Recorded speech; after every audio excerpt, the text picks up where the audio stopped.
What is up, everybody? We are starting today's podcast. MMG Talks What Comes in September. Er, er, I'm here to talk with my man and my friends here. Everybody on the panel is a close friend of mine.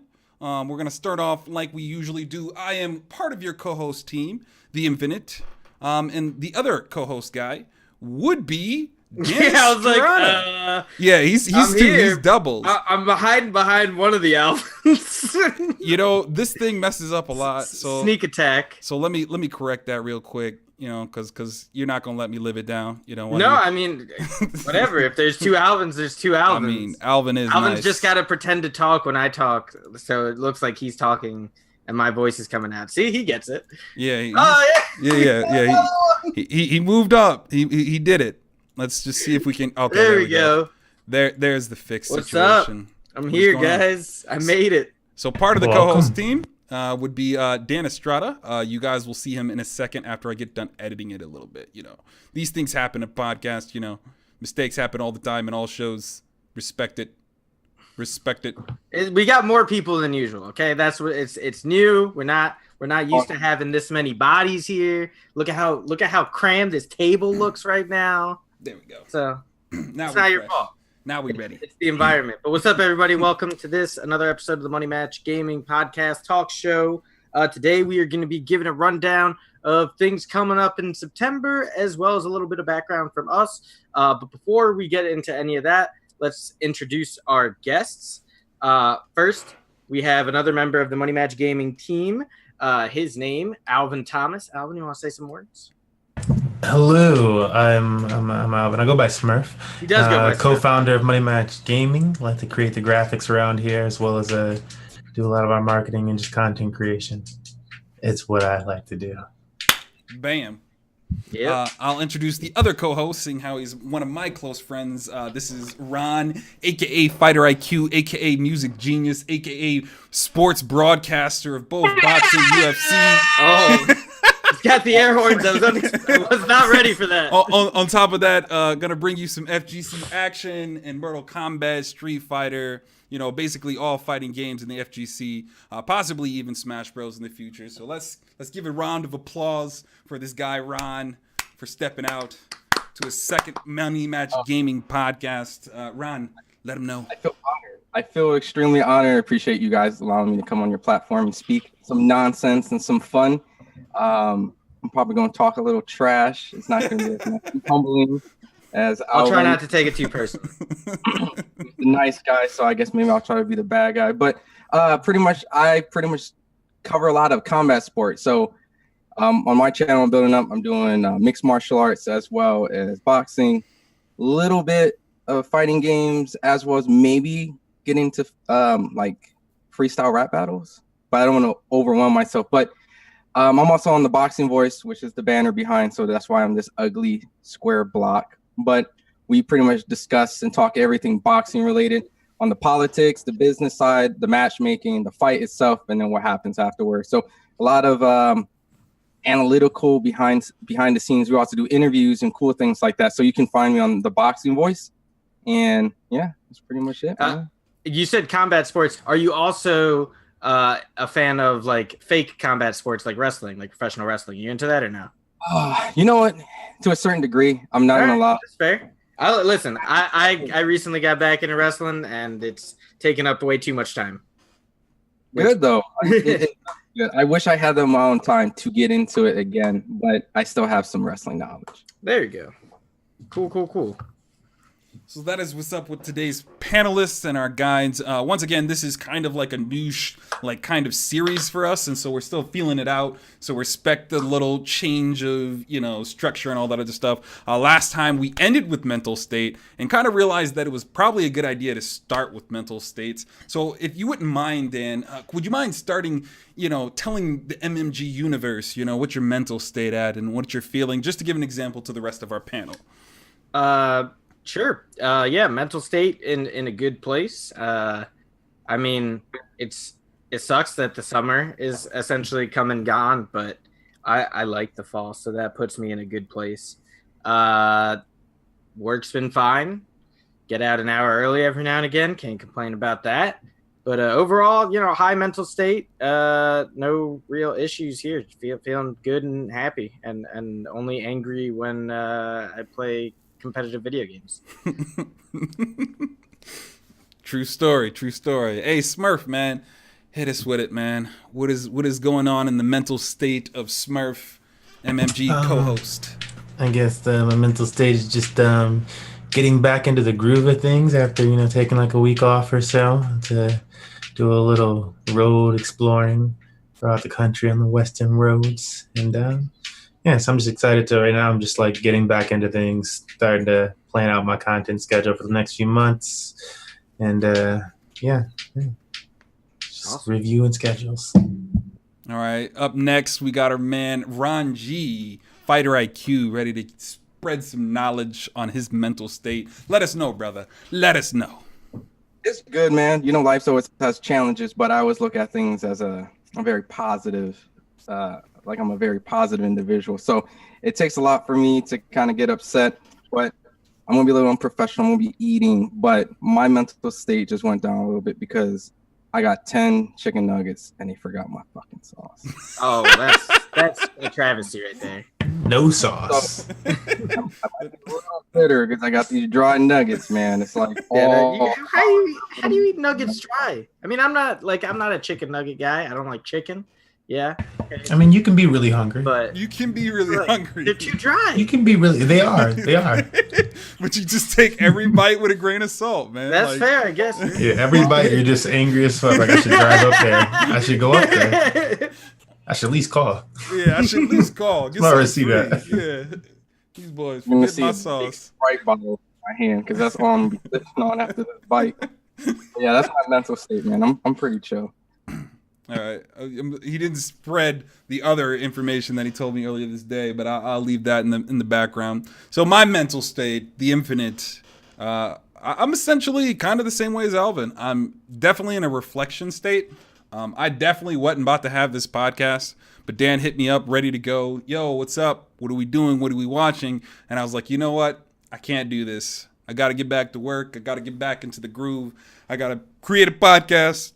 Even though I'm completely unprepared for it. And I was You're welcome, everybody. He's pulling me back in, and I enjoy it. So, thank you, Dan, for keeping me on track and making sure that I meet my ambition, and then, which brings me to the other things, which is simply the essence of doing the inventory of what's necessary to continue to complete MMG's goals, as well as what we're going to do in Smash Ultimate. And that's generally what's top of mind for me right now at the moment, and kind of where I'm feeling, especially since last time where I was talking about being a leader and what that meant and the different kinds of suffering that comes with that.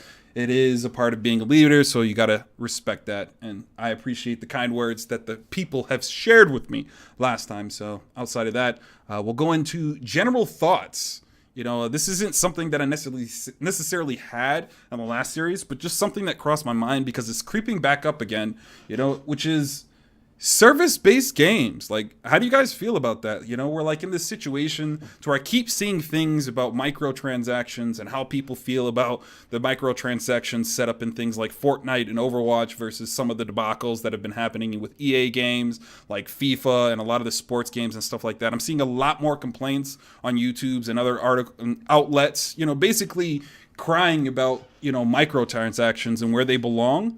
Even Nintendo's I don't remember his name, but there was a Nintendo executive that talked about how you just need to start just focus on releasing complete and satisfying games, and you'll make the money on the large amount of people who buy your games and continue to buy your games because you keep providing great products and stuff like that. So what do you guys think about the service-based games type of microtransaction situations, especially with the uproar that keeps kind of reemerging? Yeah, I guess I'll start. Doesn't bother me at all. Look at it this way for games as a service type thing. Back before the time of constant updates and DLC, games were $60. Today, games are $60. That price hasn't changed. Inflation has gone up. A lot of things have changed. The price of the game has stayed stagnant. And now, in addition to the game coming out, they release things later on in the cycle of the game to A, continuously process, like to make more money, but B, also to keep people employed. They're still doing stuff. It's not like they're not doing anything during this time. So I think in a lot of ways, I understand why people are upset about having to pay extra money, but it's not that big a deal. And I think what we get, like sometimes we kind of get screwed over for it. Like there's some DLCs that come out that are terrible. I mean, like look at Destiny. Like Destiny's whole model is release a shitty game for a year and then release a better version of that game a year later. And that's what they've done and they continue to do. And today a new version of Destiny came out, which is supposedly the Taken King of this Destiny. And whatever, like people will play that game, people won't play that game. But personally, I don't have a problem with the DLC model or the games as a service model that they're currently doing. It makes games last longer, in my opinion. I guess my opinion about the whole thing is like, if their intent is to go in to make a broken game, then I don't like that. But right. if they can construct some sort of game that it's good without the DLC, like alone, I think that's what they need to focus first. If the DLCs are things that you look forward to or hope to have, then that's a problem. And I feel like DLC should be something that should be like complementary to how great the game is, and the game itself will make you want to get the DLC, not get the DLC to complete the game. So that's the only thing that I have problems with. I do wish, I don't know, maybe I'm being romantic to the idea, but I like playing competitive games, so like Mortal Kombat, things like that. It's a lot harder now with the internet and everything accessible when games get released. But I like the theory of hitting things in the game, and it takes people, I don't know, months to years to find these hidden characters or develop these clues and stuff.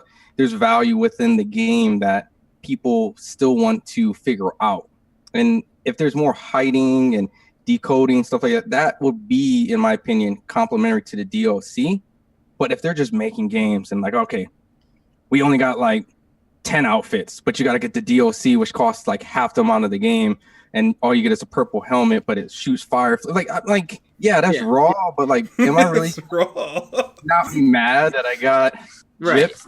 Yeah, I mean, to that extent, yeah, like I agree with that. Like, I don't want like a useless DLC, but for like a cosmetics thing, I don't really mind. Like, if it was just the helmet, whatever, like if someone's dumb enough to pay for that amount, sure. But since it shoots out fires and has some sort of edge to it, then that makes it like more valuable. And I don't think that should have a cost attributed to it, unless it's like I said, like a whole story-based expansion type thing, kind of like the Horizon DLC or like the Spider-Man DLC is coming out, which actually caused an uproar about recently because they announced the Spider-Man DLC before the game even came out, which maybe have been a bad move on their part, but really it doesn't matter. Like there's a definitive end to the Spider-Man game, and then the extra, it's just extra shit at the end, because it's not like he just stopped. It's not, Spider-Man at the end doesn't just take off his mask and he's like, now I'm Peter Parker again and I'm done with it. Like he still goes on and does Spider-Man shit. So whatever.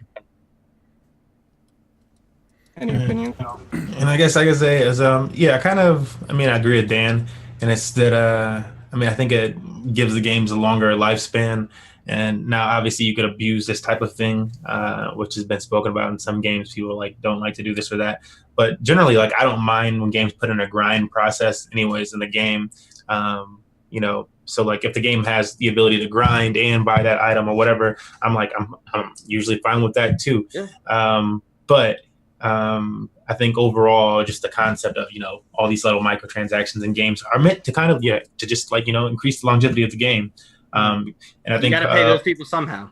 Yeah, right, exactly. And from their perspective, from the dev perspective, and I'm not sure if it's a case of this game that you just mentioned, but it could be, which is with Spider-Man, from Jobs' perspective, it's okay, we have this game coming out and we have this date to make for the release of that game.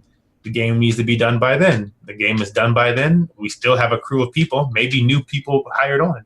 You know, maybe people they hired Yeah. one. No, they some have people they, to write some people that are like writing a story, like, you know, to make sure that it fits with the movie specifically or some shit. But you know, they do shit like that, and like, okay, well, we had to hire new people, and they're going to be working on that DLC content. In that case, you can announce something ahead of time. Yeah, and that's exactly totally not be done with it. Exactly what happened with Spider-Man 2. Yeah, I'm like still flipping a shit. Yeah, I'm like, you can totally not be done with it. You can just be letting them know because, hey, this is something cool that we're working on down the pipe. But, you know, otherwise it just would have never even been in the fucking game because we had to get the game out now. It could have been in the next year's game, 2 years from now's game. But, you know, so in that sense, you know, it's cool that they're like, you know, you can let people know and stuff like that. And then the other part of it is, you know, I'm sure it's more jobs for people. You Exactly. know, you could like, you know, maybe not necessarily be the team that created Halo, but still be working on Halo. Yeah, the team and, that you know, updates Halo. Yeah, for 20 years, you know, not just a short amount of time because it's not a job that ends when the product ends. Yeah, you know, because it lives. It's a right, exactly. They're like a living thing now. Like they're constantly being updated.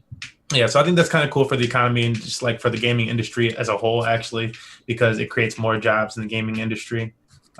Whereas, you know, the other model was a little bit more stagnant. You just couldn't do as much.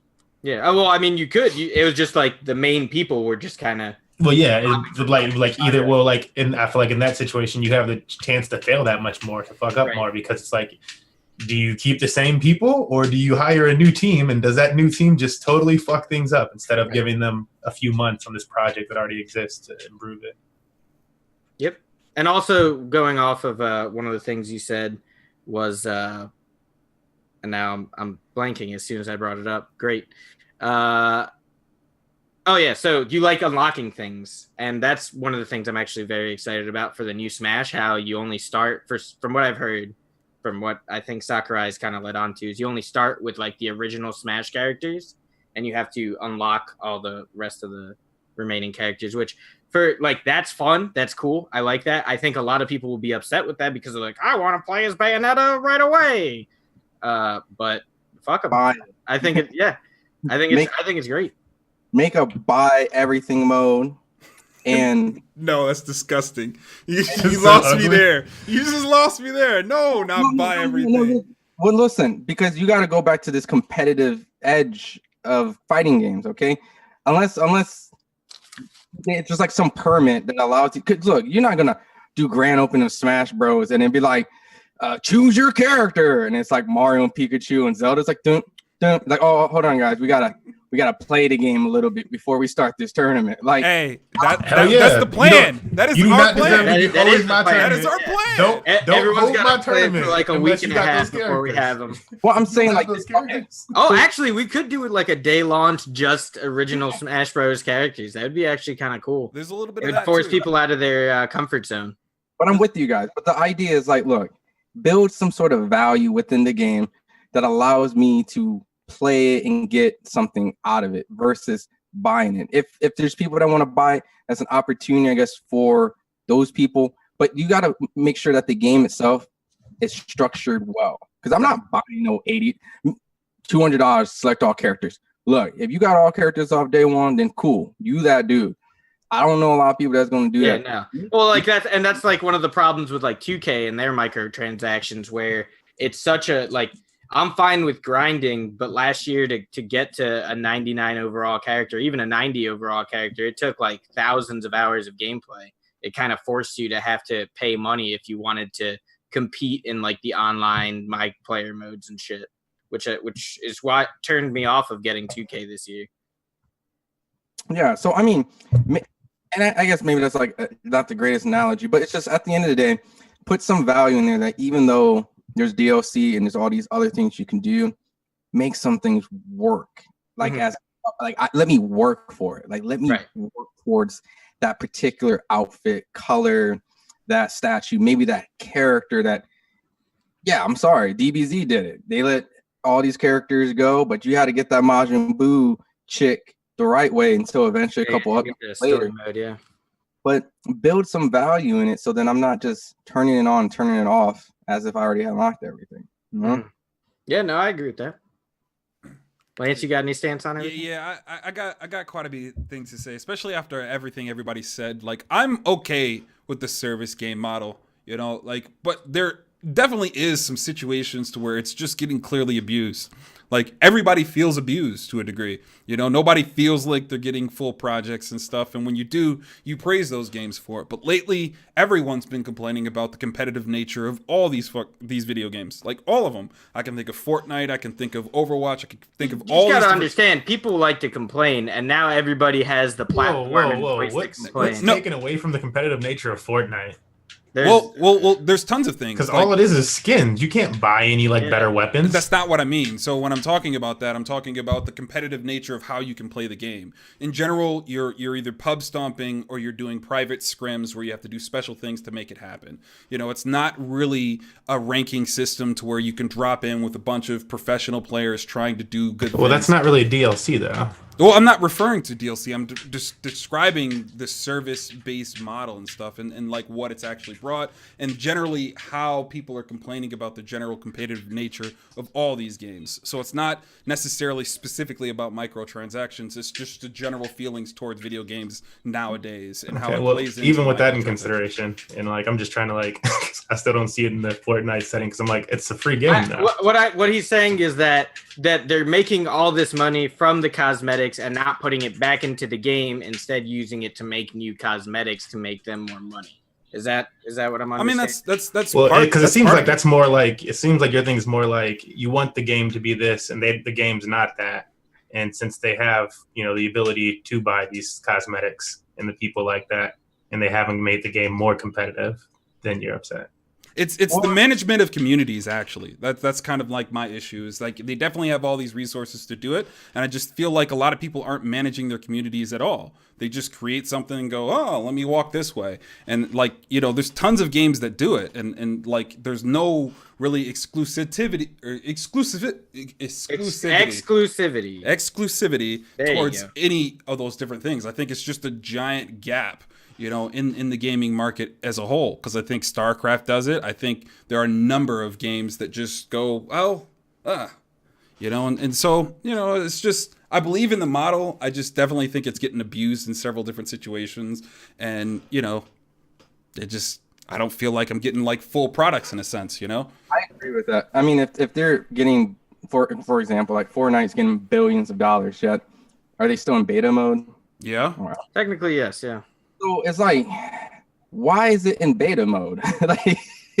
At this point, why is the game in beta mode? I wondered that too. I mean, PUBG, PlayerUnknown's Battleground, just came out of beta today. Today is the full release of the game, and that game has been around for 3 years now. So I don't know why these games are staying in beta for so long. When especially Fortnite is so polished to this point, what's the beta tag for? What could possibly happen in the full version of the game? I mean, you can imagine a million other things. That's the problem. It's the game's been out for so long that it became a standard. But I'm sure when the game first came out, there's probably a lot of things that could have been worked on. But very well. I hated Fortnite when it first came out. I thought it was a boring mess. Now it's a fun, boring mess. Now it's all these games are in beta mode and alpha mode, and just complete the game. The DLC will come, and when a game comes out and I see you want the full complete experience, you must pay $120. Look, you better give me some free experiences so that I can buy some new experiences. Let me buy the game, hook a brother up with some special side stories, some special things, and then maybe I might buy some extra things. Let's meet in the middle. Because once I see that game and it goes $200 to get everything, all the characters, that 20 hidden stories that you don't know yet, and once you play the game, you're I got one story. That's where the rest is. This isn't DLC. Street Fighter was an incomplete game when it first came out. Right. It's terrible. Why should story? The whole idea of Street Fighter, the Street Fighter model when they came out with 5, sorry for interrupting, was you could unlock things. They came out too much of a shell, right? 2 skins, and depending on where you bought the game, you got a special skin from Best Buy or Target and things like that. And the most important thing is the foundation of what the fighting games. You got the arcade, you got all these extra modes. People, look, I'm a competitive individual that play games, but it wasn't fun because when I went on Street Fighter, for an example, I was beating up people that didn't want to play competitively. and I would either run into horrible players or because there was no single player or anything. There was only versus. So you get this super incomplete game. Like Titanfall was cool, not right because you played the game and you found Titanfall 2 was good. Titanfall 1 I did not hear many things about. Because the Titanfall 1 experience. Why am I going to buy Titanfall 2? That's another problem. Why should I buy Titanfall 2 if I was like, yo, what do I do? Okay, let me just go on with the homies because I find story mode. Oh, this is story mode. To be fair, I never would have played Titanfall. Like I didn't play Titanfall 1. I just played Titanfall 2. So that's the reason that I played Titanfall 2. Because imagine going online with your homies and you realize you just finished half the campaign by mistake. Like, what? That was the story? I didn't get it. I was just jumping in robots for fun. Like, it's just getting a little lazy, you know? Yeah. We don't have those iconic games. Like, we can go back, Mortal Kombat, Mega Man, Street Fighter. Like, why can't we build off these old games all the time but can't create brand new games? Yeah, I think Ron just hit it on the nail right there, and that's basically how I feel. Is it just you feel cheat, you feel the laziness of everybody, and maybe it's not laziness. It's just I don't know what it is, but it's definitely not complete experiences, and I often do feel really cheated in a lot of those situations. I think that happens a lot with AAA titles. I don't think it happens so much with a lot of anything else. Like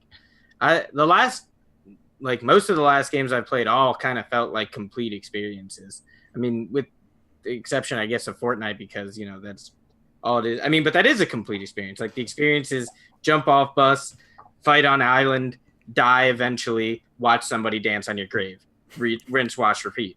Like, that's how you play Fortnite. But like, why is there no backstory? Like where I'm going to go to a game. Well, they tell the story in the game. That's a cool thing I like about Fortnite is how throughout the seasons they have like these little Easter eggs. Like, it's not an in-your-face story, but it's a story being told throughout the game. Whereas like what? What?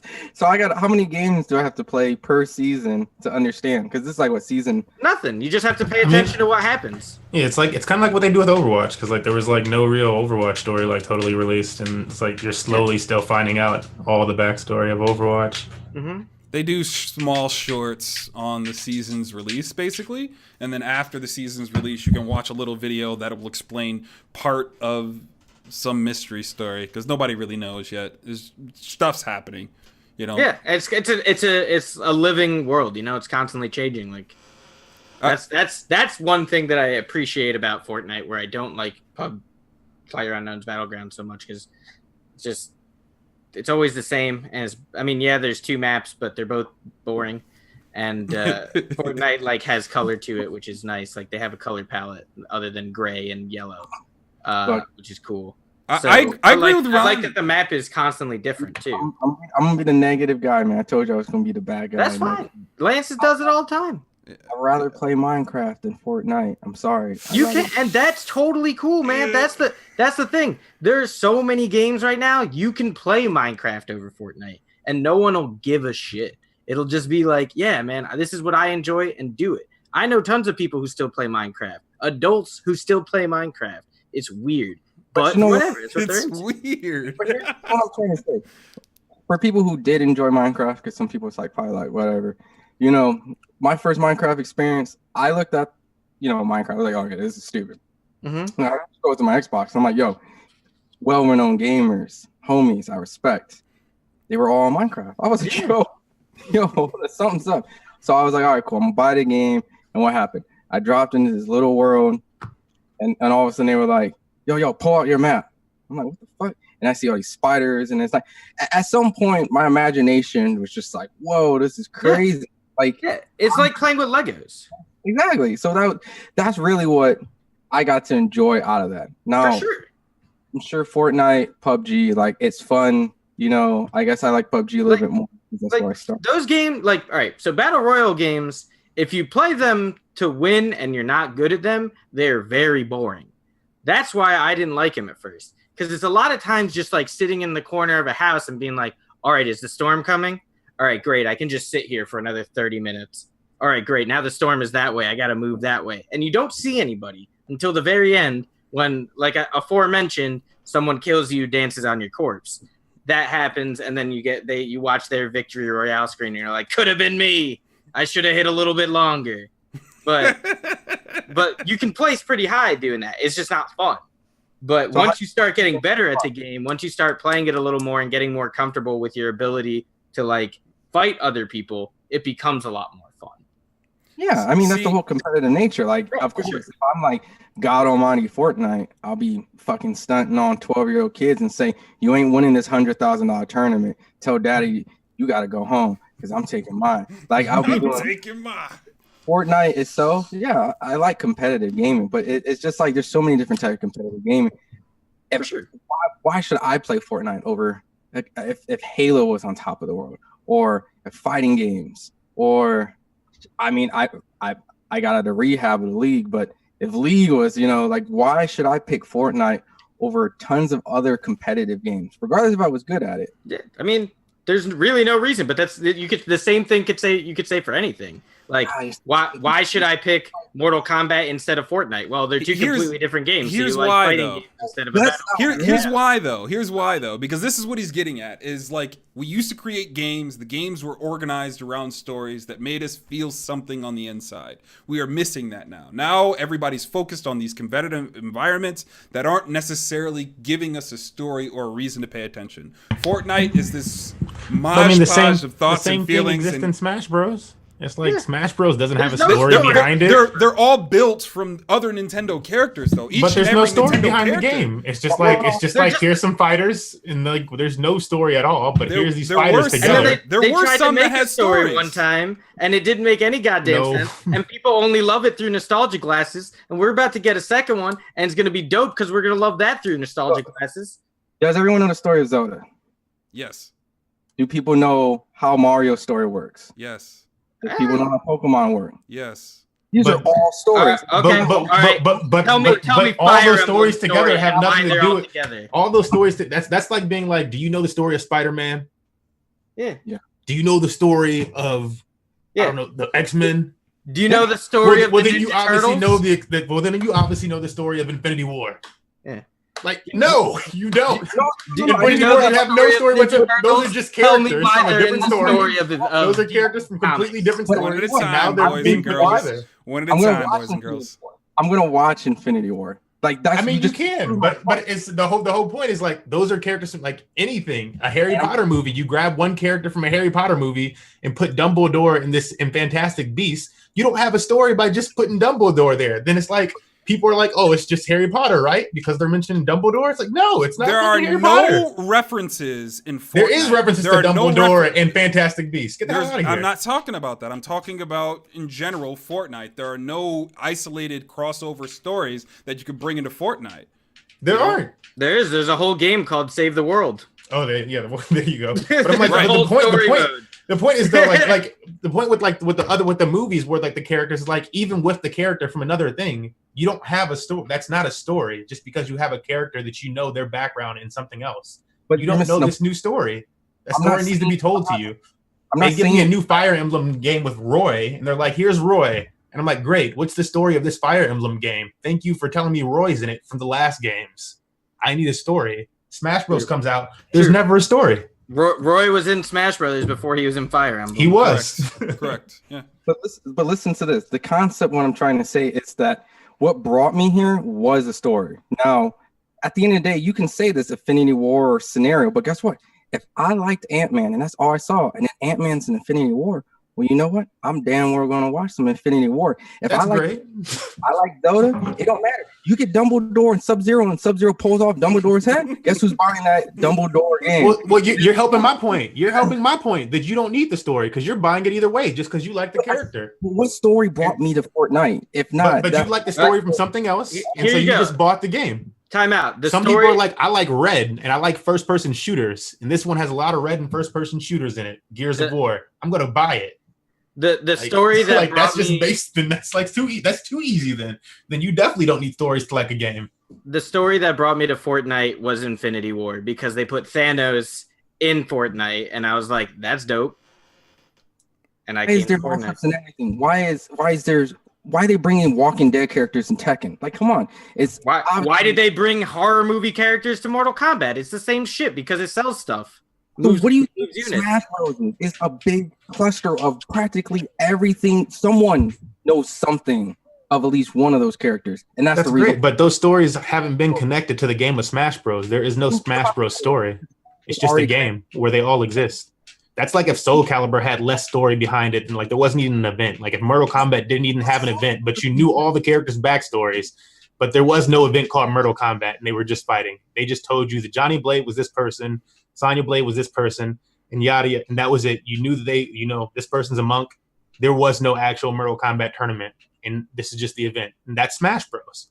Like, that's great that we know the backstories, but actually, the game has a story. It's much deeper for Smash To be Bros. fair, it's actually not, because Mortal Kombat was a great game. Like, whatever your theory you're trying to spit, Mortal Kombat was a raw game. I'm not calling Mortal Kombat a bad game. Yeah, like, I feel like you're just like saying things that are kind of like killing your point, and that's It's not. You're just it like is. Mortal Kombat. It is, because I'm not saying anything bad about Mortal Kombat. I'm saying if they presented you to Mortal Kombat, like take Mortal Kombat into what the story of Mortal Kombat. Wow, there's this battle between they need to get the realms. Like, there's a whole story behind Mortal Kombat. All the characters, Sub-Zero, Scorpion, they go into their characters. Like, that's great. Now, what about if you just knew Sub-Zero was, a ninja and here's his stories at some point that you learned in some other movie, and then here's Scorpion, he's one, and you learned that from some other movie, and here's Sonya Blade, you learned that from some other movie.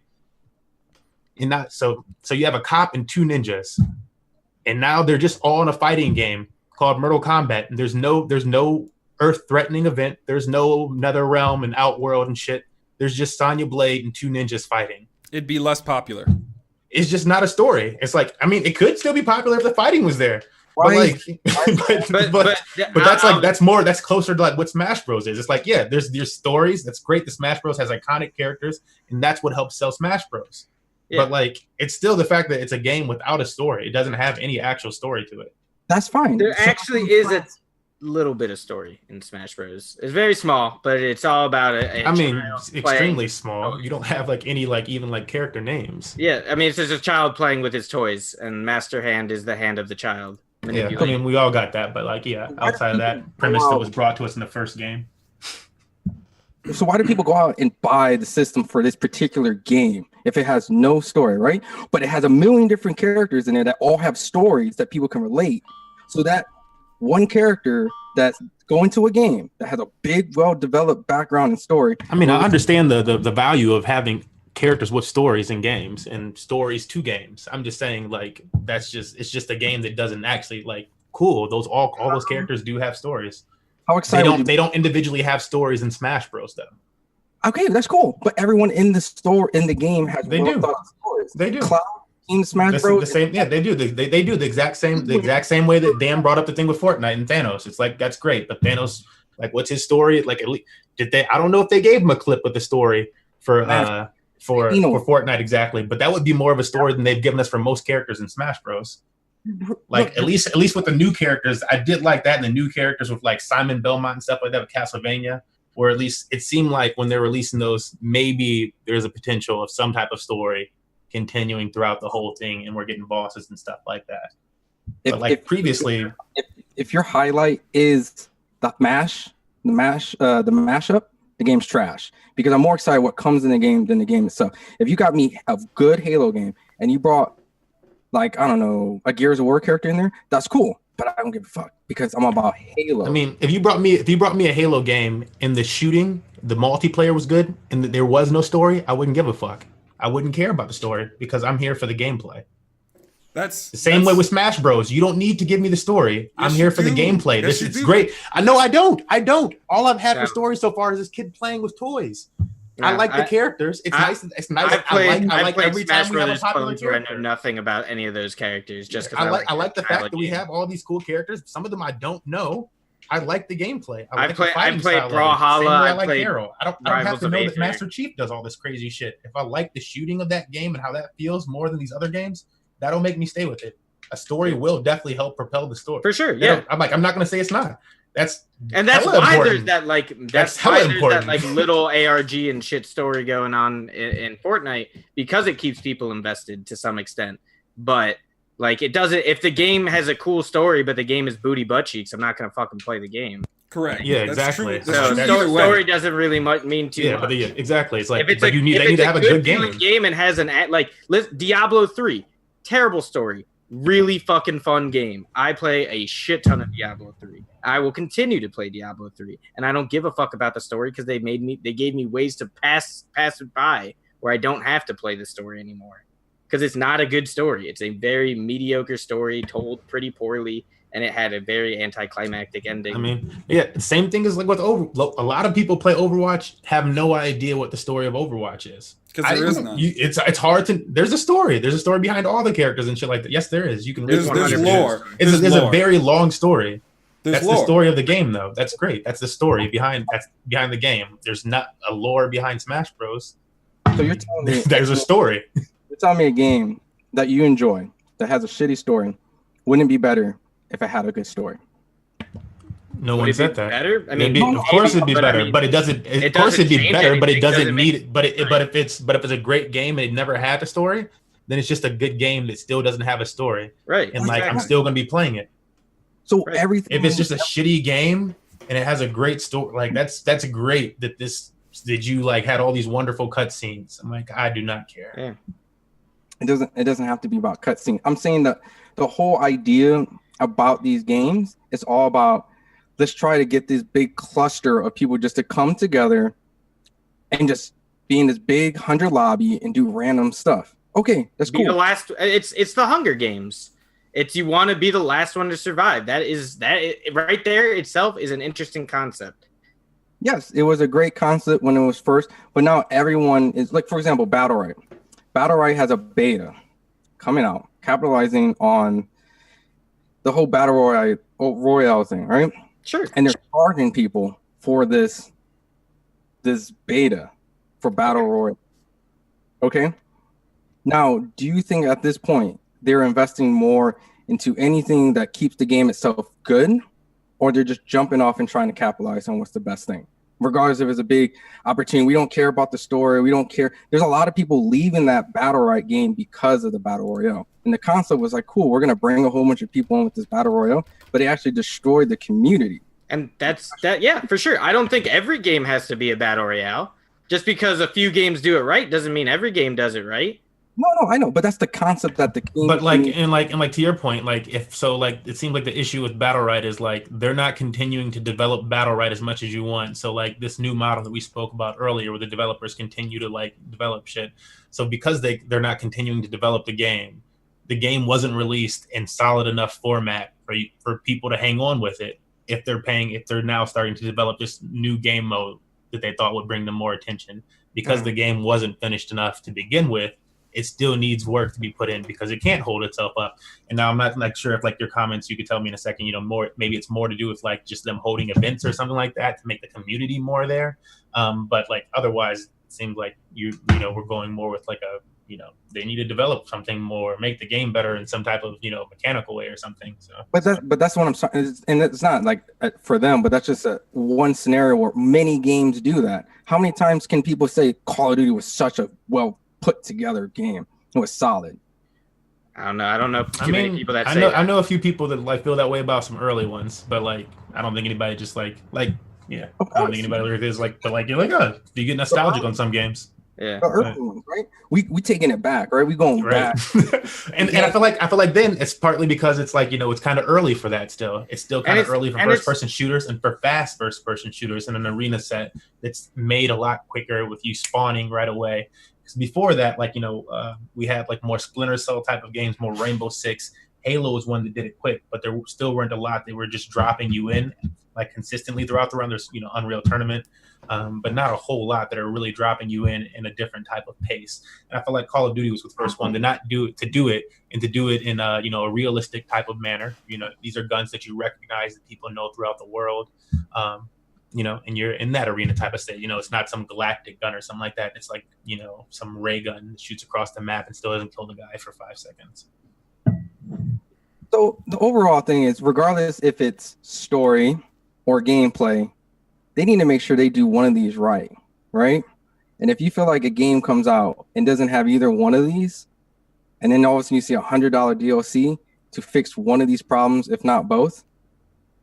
That's a problem, and I feel like we. Sure. Oh, I mean, this is why I haven't bought Dragon Ball Z Xenoverse, even though I was really attracted to it. This is why I haven't bought Destiny 2, because I got trapped by Destiny 1 in the same damn scheme. Yeah, that's I why saw I it didn't happening jump from a on mile Destiny. away.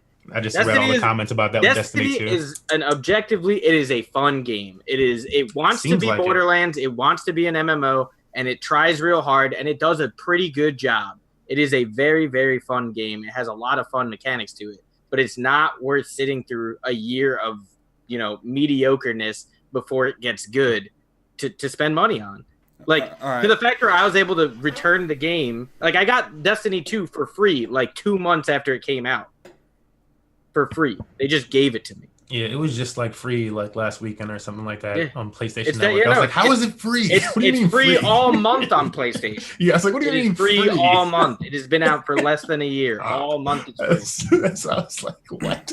All right, so let me clean it up a little bit, because I feel like me and Ron's thoughts have not been fully expressed, but we have to move on because we actually do have a long list of things that we wanted to explore today.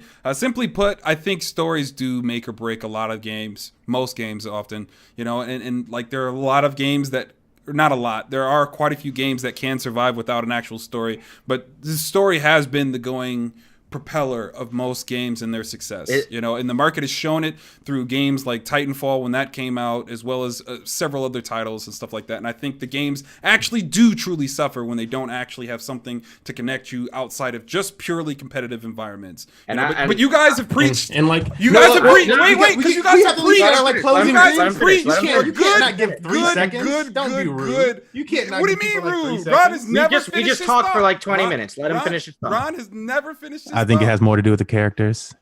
Iconic characters will make a game go off. Iconic characters in a movie will make a movie go off. Iconic characters in any story. Through It's your Xfinity character War. development. But you can't make iconic characters without story. Master Chief Listen. wouldn't be what it is. Halo wouldn't Yes, be you what can. it is Yes, you can. without Master Yes, you Chief, can. the Nobody story. knows the story behind Ronald McDonald, and he's iconic as fuck. The Golden A lot of Years. people don't know the true story. What was the story behind Mario Galaxy? I have no idea. He's trying to. I fuck, don't know. Space I Marine. don't know. I don't know. A lot of people don't know the story behind Mario. He's an Dan- iconic. Dan was about it's to like tell an you. iconic looking character, and then the games are good, but iconic I mean, character I development, I wasn't gonna tell him a serious answer. I just said he was gonna fuck a space princess. That's what he was trying to do. That's I mean, pretty much what was going down. He was basically trying to what it say was. something. Everyone knows what Mario's trying to do, man. Come on, man. Well, You yeah, know, he's trying to plumb. He's just trying to plumb out here. he's got Nothing the wrong interesting. castles all the time. It's So you Mickey gotta- Mouse's storyline. And Hank but no, said there's plenty of things interesting, by the way. I will say, At one point, we didn't go there. but don't I'll know, end it's with a this, cute and mouse. it's exactly what I said to Lance before. For me, a game, the story is like the lyrics of a song, right? If the lyrics are good, but the song's not a bop, that song fucking sucks. I don't care how good the lyrics are. If the song doesn't make me groove or doesn't make me bob my head or make me at all enjoyed, that song sucks. You can have a song with shitty lyrics that's a bop, but you can't have you can have a song with great lyrics that's a bop. But you can't have a song with bad lyrics and like shitty melody that's good. It has nothing to do. It's the same thing. It has The lyrics everything are to do. the story to a game. This- You can make a harmony with Boyz II Men with no music, and it will sell. Right, because that's a bop. If it's boppable, yeah. If it's a bop, it's a bop. Yeah, if you can bop to it, then it doesn't matter. They don't like bop bop bop, like literally Hanson Yeah, bop. Hanson, It's a bop. It's That a bop. song was- Don't that nobody song know what the was- fuck bop is. Don't nobody that know what song half the was shit fire. Missy Elliott saying is. Don't nobody know what half the mumble rappers say is. Don't nobody know what half mumble rappers say is. Song that doesn't But have a they be title. having songs that bop. What does Lil Xan say besides he likes Xan? Like Yeah, but- nobody know. I honestly I've never heard Lil Xan, so I don't know if any of his songs are bops. This is what I'm saying. So elementary though. It's like you can't have a hamburger without beef. Like that's what you just told me. Like No. I was No, saying you can. You can have a hamburger without beef. You can have veggie burgers and tofu Yeah, burgers exactly. as long as it's a bop. If If it's a long bop, as it's a bop. They don't have to be beef. It can be chicken. As long as it's good, who cares? what As makes long what as does it sounds good, as long as it plays good, as long as it feels good. See, it here you doesn't guys matter. go. burger. Here you guys go. Cutting this man off. He has not finished the sentence that I you guys know. started arguing. It's Let him his- finish. It's his Damn. fault his mic cuts out whenever we talk. no, listen. You just said music has to have a rhythm. What type of comment is that? Like you gotta bigger than the most. There is so much music. There you go. Y'all gotta let him talk. Like, look at talk. Look at Hobson. Look at Eminem. They have a lot of songs that are just based off of them being really good lyricists and having shitty fucking produced music. And guess what? I'm gonna eat you right now. The highest selling rapper is Eminem over Tupac. Fact. I don't give a fuck. That doesn't mean I have to. And guess what? Eminem had a lot of bops, but like MGK said recently, his last 4 albums been trash. Let me eat through. MGK just tore him apart on some bop shit. You know why MGK tore him apart? All right, stop. MGK's song versus Kamikaze, MGK's song is a bop. Stop. We will go ahead and move to that because that was one of the things we wanted to cover. It's at the bottom of our list. You might as well go into it. So let's talk about MGK versus Eminem, the recent diss tracks that have been going back and forth between these two people. We could go ahead and have that conversation. I'm gonna let Ron start. Let this man speak. Oh no, I'm gonna let them because album was very adamant on the album and Eminem passion. So I'm gonna let him go. Oh, look, everybody loves him. No, look, I have no distaste for him. I just think he, is not for me anymore, man. Look, even MGK, while dissing Eminem, was giving Eminem respect.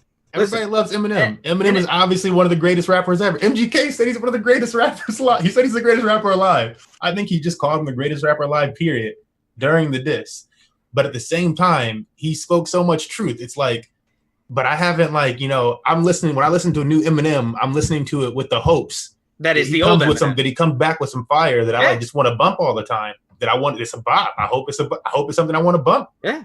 I hope it's my band. I hope it's whatever salsa you want to talk about and stuff like that. Silly, talk about whatever you want to talk about. Silly Eminem is top tier Eminem. But it was whatever he wanted to talk about, though. He could talk about that. He was talking about suicide and throwing people in trunks and stuff. It didn't matter because it was all dope. It was all a bop.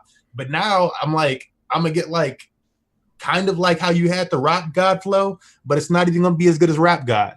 But it's that type of it's like quick, angry type of Eminem flow. That's not even angry. He's like I hate angry Eminem. It's like the stuff that he's saying it in the rap. He's like, I'm not in the party game. I don't do this anymore. I don't do that. But you guys should know that I'm the best rapper.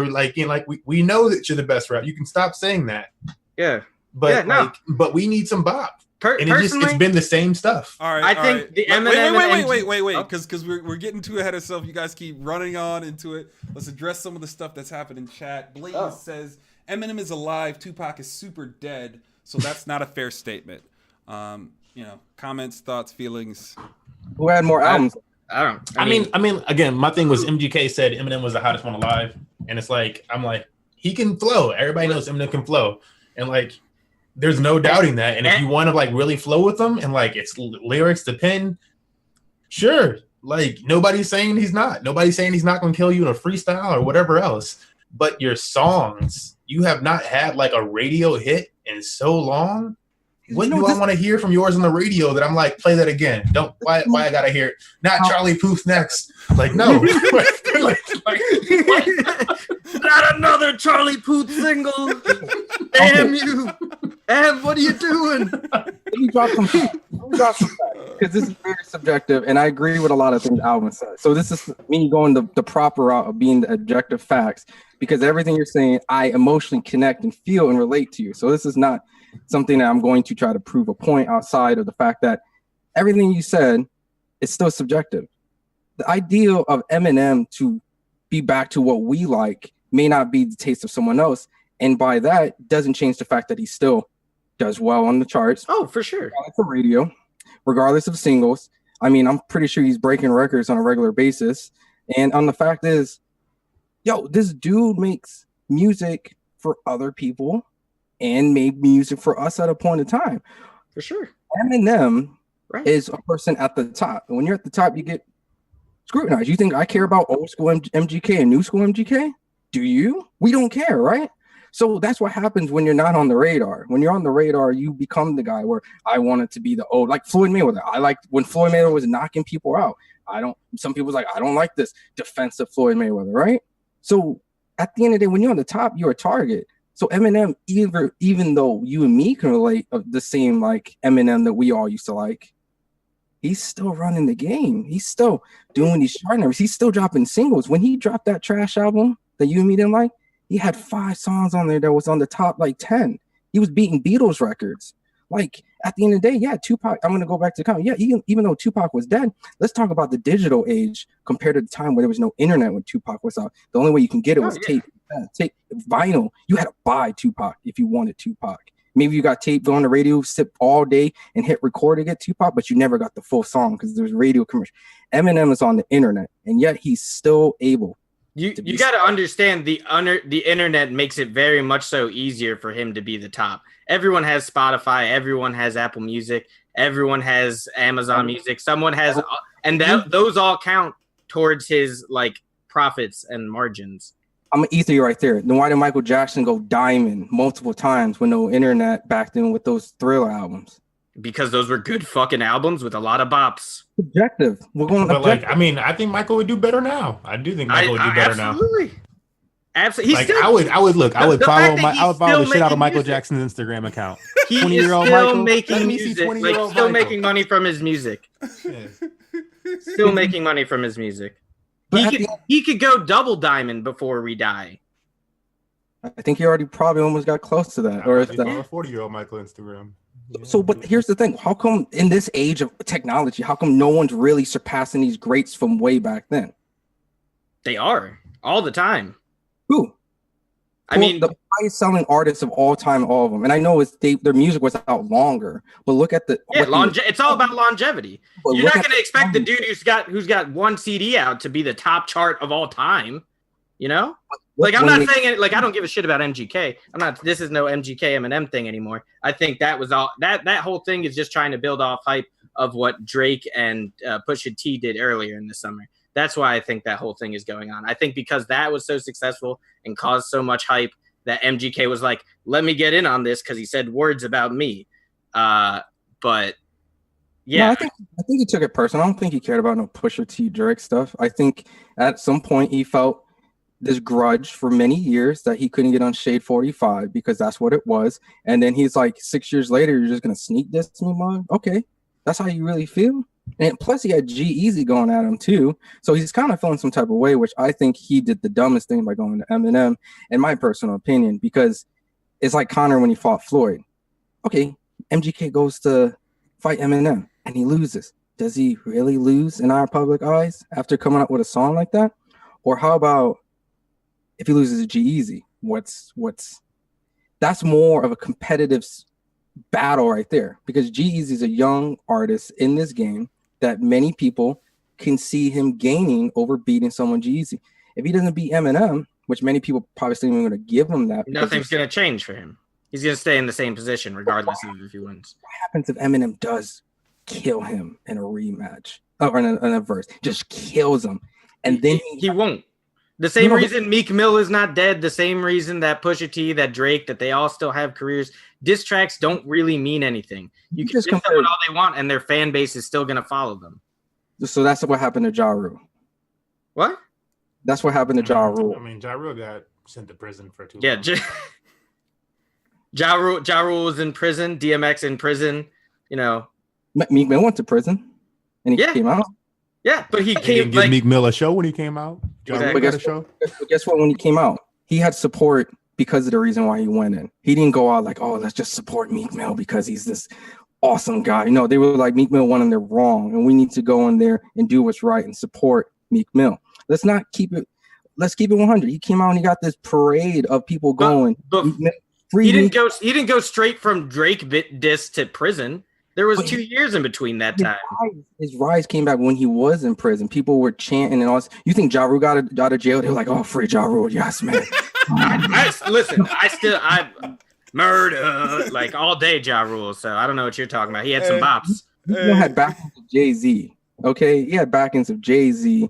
And people out there were saying, we need to free Meek Mill. He was wrongly accused. He had a message. He probably had a mini Colin Kaepernick moment. Okay, he went on the stage and everyone was applauding because he's talking about real life stuff on the stage. Did y'all ever get out of prison and go, it's murder in the streets? And I need to be honestly, he probably did at like every concert said that. Yeah, man, like, so at the end of the day, what I'm trying to say is you already agree that if he loses to Eminem, it's no big deal. But if he gets destroyed by Eminem and then he has to battle G-Eazy, why would he have to? Because that's the whole hip hop thing right now. You're missing. He has diss songs from G-Eazy the same day. And that's why he said at the end of the Eminem song, I also effed another rapper. Don't make me call Kim too, implying that I'm going to handle both you guys. But see, if he goes against Eminem, gets slaughtered, and then G-Eazy's poking him with these other fireballs, and I mean, he's going to be like the dude with all the memes and stuff. Dude, Eminem hasn't even responded back, and there's memes of him saying "Rest in peace, Machine Gun Kelly." How do you have "Rest in peace, Machine Gun Kelly" memes? Because Eminem stands are the reason why the word "stan" exists. I think you have that because it's what everybody expects. Everybody knows. We've all seen like the Westwood clips, and like Eminem is killer freestylist and like just killer lyricist in general. It's his career. But now, like when I think about the Pusha T like heat, and I think about this current Eminem feud thing, I'm like, now which beef is going to produce the most flame? Yeah. I applaud MGK for what he came out with because not only was it like a snapback, but it was also kind of hot. You know, it's nice when they make like when Drake made like whatever the hell it was called, like the response to like Meek Mill, some whatever. Back to back. Yeah, back to back. It was a hot track all summer. This man made a diss track that was like put it on the radio. Yeah, exactly. Yeah, just got to go radio. It's too hot. You know, we all bump into it. Everybody's like, yes. Yeah, exactly. When a diss track is like someone's opening song in NBA, like, dude, that's fucking hot. Cool. It's too hot. Now the MGK track. I don't love Drake, but that's good. The MGK track, like people heard that today and stuff, and everybody's like, it's pretty hot. Like, you know, like MGK like flows similar to this, pretty hot. Now it's not as hot as like the Drake flows and shit like that. Like, I don't think it was hot as Duppy. I don't think it's hotter than Adonis, but it was hot. All Adonis. Those combined, all those last tracks, all those diss, the MGK diss, Adonis, Duppy, you know, all that stuff. I still think they're all like, you know, like the flow of them and like their chance to like break charts. I think it's hotter than like the stuff that Eminem has been putting out though. And like what type of like, and so I'm like, not that he doesn't have it. I'm like, are you going to put it on a type of beat and stuff like that and actually like flow with it? Or are you just going to be like, I got some ruthless stuff to say about you. And like, that sucks. Kind of like a quick nature. And I'm like, and that's cool. Like, it's not that you know, you can hear it and you can be like, damn, he killed them. It's because like for consideration, Pusha had some of those other tracks like Infrared and stuff like that. I didn't fuck with Infrared as hot as I fuck with Adonis. Yeah, well, so not to say that Infrared wasn't like that stuff was hot too. To be fair, it's partially because the story of OJ beat is like probably one of the best produced like samples in the past year or two. That shit is so fucking fire. You could put anything on that and it'd be good. But I'm like, even with I thought Duppy. I think Duppy's hotter than the Infrared. Like, I'm like, I would play Duppy a lot more than I'm gonna play Infrared. Yeah. And so when I think about like the MGK like potential in this next thing in the Eminem, I'm like, I would love to see like, you know, because I know M has it. I'm like, please come out with like some do it Pusha and Drake and everybody else has been doing and come out with like a banger. And like, if you're going to battle back in this situation, because, you know, we're taking like, you know, like maybe it's like negative in this and that, but at the same time, this could be like really good for Eminem to just like really like murder somebody. Yeah, just murder something. Like, this is your opportunity. The same way Pusha T and Drake were like, you know, we were just chilling between albums. Y'all got to make us put out another track. And we're like, oh. Stop. You know? So like, is it gonna happen with him? We all hope so, but all right. Y'all keep going into it, man. We gotta address some of the stuff that's going in the chat. Y'all ignoring our people. Oh, go for it, man. I just feel for Alvin because we are on the same path. But you know what sucks? Regardless of our opinion, and we can be like, that song sucks. It might hit top 10, and we can't never. If it's really truly trash, or we're just haters. Hey, look, as long as it's not a Macklemore song that just came out.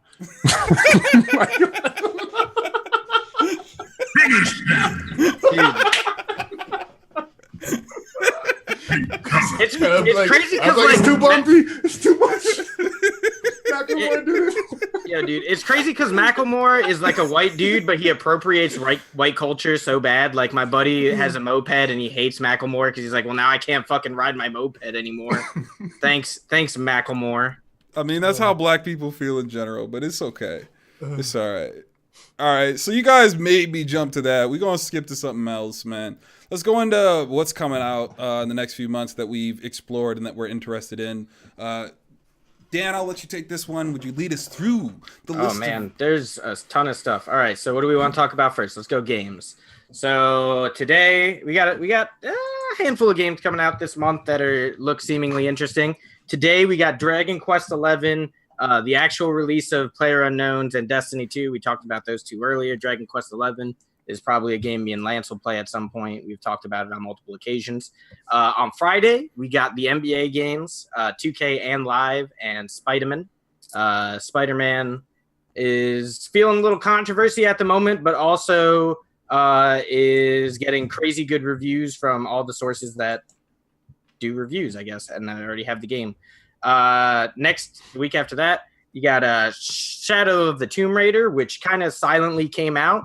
I love the Tomb Raider series, so that should be a cool game coming out. Xenoblade Chronicles 2 Torna DLC. I haven't played Xenoblade Chronicles 2, but I know this is a standalone DLC. And Life is Strange 2 and FIFA 19 are the other big games coming out this month. Do any of those speak to anybody? Anyone excited for any of them? Dragon Quest XI, most likely, is kind of what I'm feeling and stuff. You know, I'll probably end up getting that, hopefully. Hopefully I'll buy a Switch here soon, and then I'll play it on the Switch. It's on the Switch, right? No, PC and PS4. Okay, never mind. I'll buy it on my PS4. That just feels Save like yourself $200. Right. I have to get the Switch anyway. Yeah, it needs to be bought. bought. Ultimate. So You should just get the Smash Switch when it comes out. But then I have to wait. I kind of want my Switch now. I mean, what are you going to play on? You're just going to gather dust until Smash comes I out. kind of wanted to get Splatoon. There was the Traveler game. I always forget what it is. Octopath Traveler? Yeah, I've heard Octopath mixed Traveler. things about that game. I've heard that it's kind of good, and then I've heard that it's not so great at the same time. I love Splatoon, so you know me. I'm going to say good things about that one. Right. So I'm kind of excited for those games. I'm sure there's some other Nintendo titles that I can look into that I'll actually enjoy, but I kind of want to get it. And then Valkyrie Chronicles 4. I mentioned it during our last one. Like I'm extra hype. I can't wait till that game comes out. You know, like I was a big fan of the first one. This is like an extension of it, extension of the story and all that other stuff. So I'm hyped. They're just telling the different story. You did play as the National Guard of the first one. This one you're actually playing as the army. So I'm just hyped. I'm just hyped. Word. Vin? Nothing too much on that list like caught my eye, like the Spider-Man maybe, because I mean, just as a Spider-Man like fan, you know, it's like, oh, it'd be great. Of course, we all want a game where you can swing through New York City and it actually matters. Like all the time. All the time I want it. You're right. They made one in PlayStation that was okay with that, and that's about as far as they got. So, you know, yeah, Spider-Man 2. I mean, I'm a big Web of Shadows guy, so yeah, Web of Shadows is okay and stuff. I was surprised that like it felt good to like swing around, but like that was one that caught my eye. Not too many others, quite honestly. Waiting for Smash Ultimate, that'll be a big one on my list.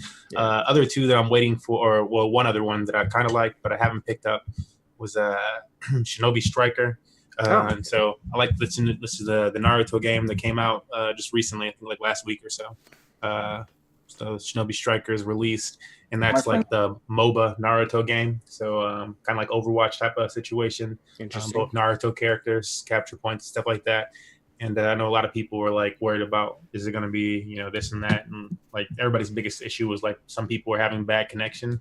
And like I imagine that was just because it was based in Japan, and like all of the stuff about the beta was all released in Japanese until like 2 or 3 weeks before they made it available in English. So I think that was just the case that they had Japanese servers for the beta because everybody's like, it's fine now. But I think that's one that I'm still like on the fence about. I'll probably get at some point. And then the other one is still yet to be announced release date game, sadly, which is like, but it just had a really big weekend at Gamescom a few weeks ago.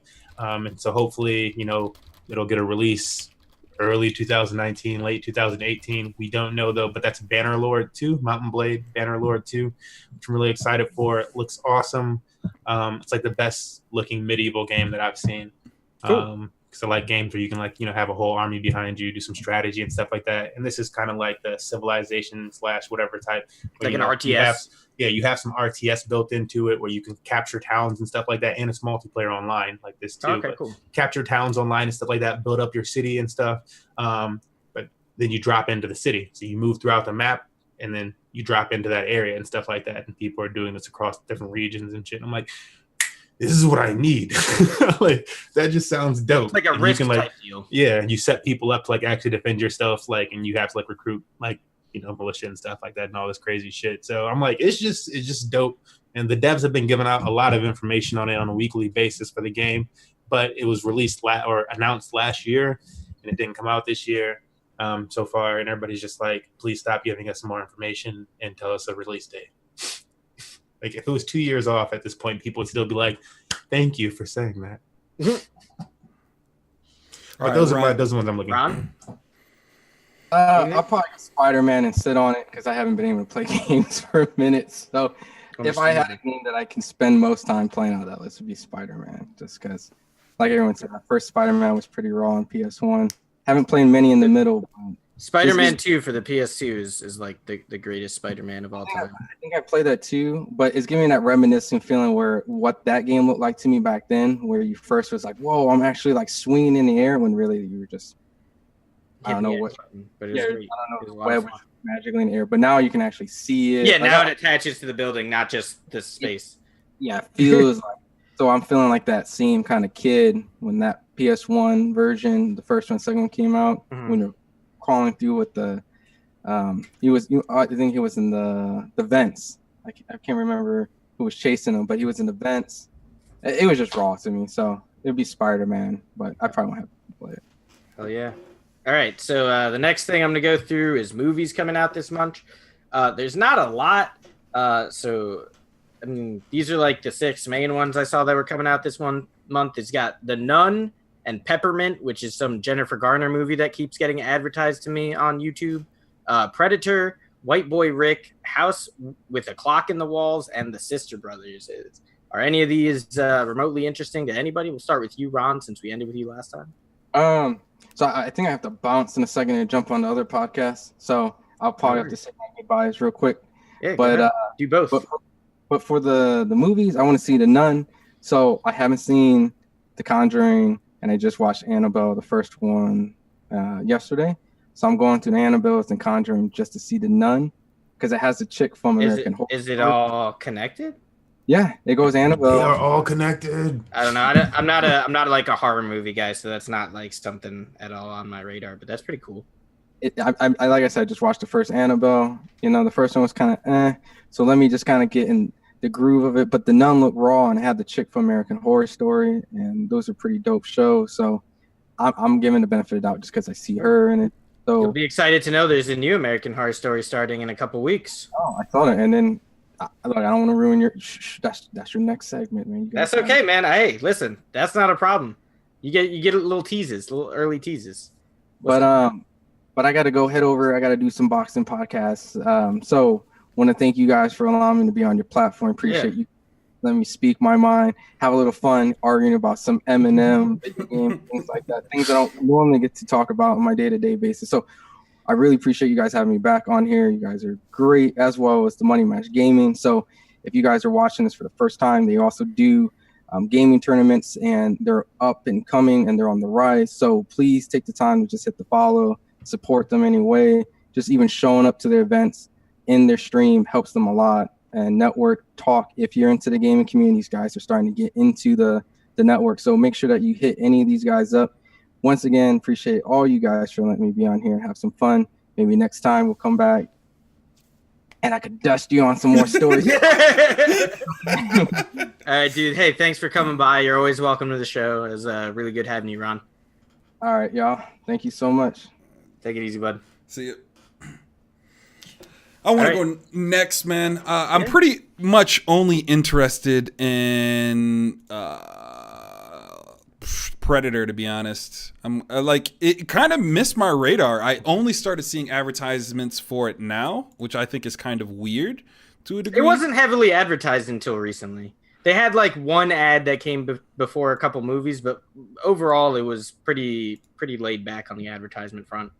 Right, and it just felt like kind of like I was just missing it. And I was like, man, that's weird because this feels like it should be such a big movie. So, you know, I was just kind of like, all right, that's weird, but whatever. But that's pretty much it, man. Yeah. Alvin, you? I'll say, the Predator a little bit, just because I like the Predator movies. I still have to see the last Aliens movie, just in case there's any connectors, because I do like the whole series and the way they're kind of connecting like the alien stuff with Prometheus. Mm-hmm. And what is the other one after that? Is that just another Aliens one? Yeah, it was just like another. Yeah, it's just Aliens called one. it's Prometheus. No, maybe I did see the Aliens, the most I recent. think it's just called one. Aliens with an S. I think I did see that because like that last one connected with Prometheus, was Right. it? Okay, so yeah, then I did see that one. But yeah, I like what they're doing with all that. So I'm like, maybe this Predator one will connect with that story, which they've been trying to do more. So I don't know if this has any connection. You don't think it's going to come into it? I don't think so. I think okay, they might just keep the aliens thing. I think they really only connected the universes for the AVP, movies, and then kind of separated them again. Because I'm not sure if this is. But I thought I saw Alien in this one. Was there no? I don't know. I guess I haven't really been paying too much attention to it, so I don't know. But I don't know. I don't think so. I don't think because Yeah, I don't know where I got that idea. I got the impression that there's like some connection, like another like thing where they're gonna have like aliens and predators in the same thing together. But Alien Covenant. What is Alien? Is that the game? I'm not sure. It's wasn't that good. Said something in. That's one of the movies. Is that one of the movies? Was that? There's like that's one. Is that one of the new ones? It wasn't that action packed. Let me put it in Google real quick to see which one that was. Yeah, I'm not even too sure. But for me, Alien Covenant. Alien Covenant is the newest one. That's that was the one that was connected with Prometheus. Yeah, Prometheus. I thought it was called Aliens. Yeah, so I'm like, see, maybe I did miss Aliens in there too. Maybe. I feel like I missed one somewhere. You might have. But anyways, I just want to make sure I'm all caught up on that because I do like the Predator thing like that. But if they do have any connections, I do want to make sure that I'm like all up on that because I do like what they're doing with those stories. If it's just like a really dope Predator movie, it'd be great to see them like kickstarting this, Predator more so because I do think the aliens, after like they won the Alien versus Predator battle and people were more interested with that and like everything that happened with Sigourney Weaver a long time ago.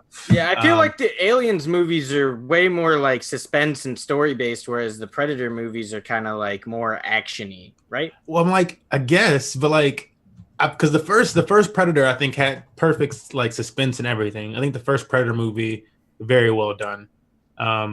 I can't not like it. It's just it does its job. You go to this, you get this feel like, oh, cool, we're in a jungle. I didn't know I was going to be in the jungle the whole time.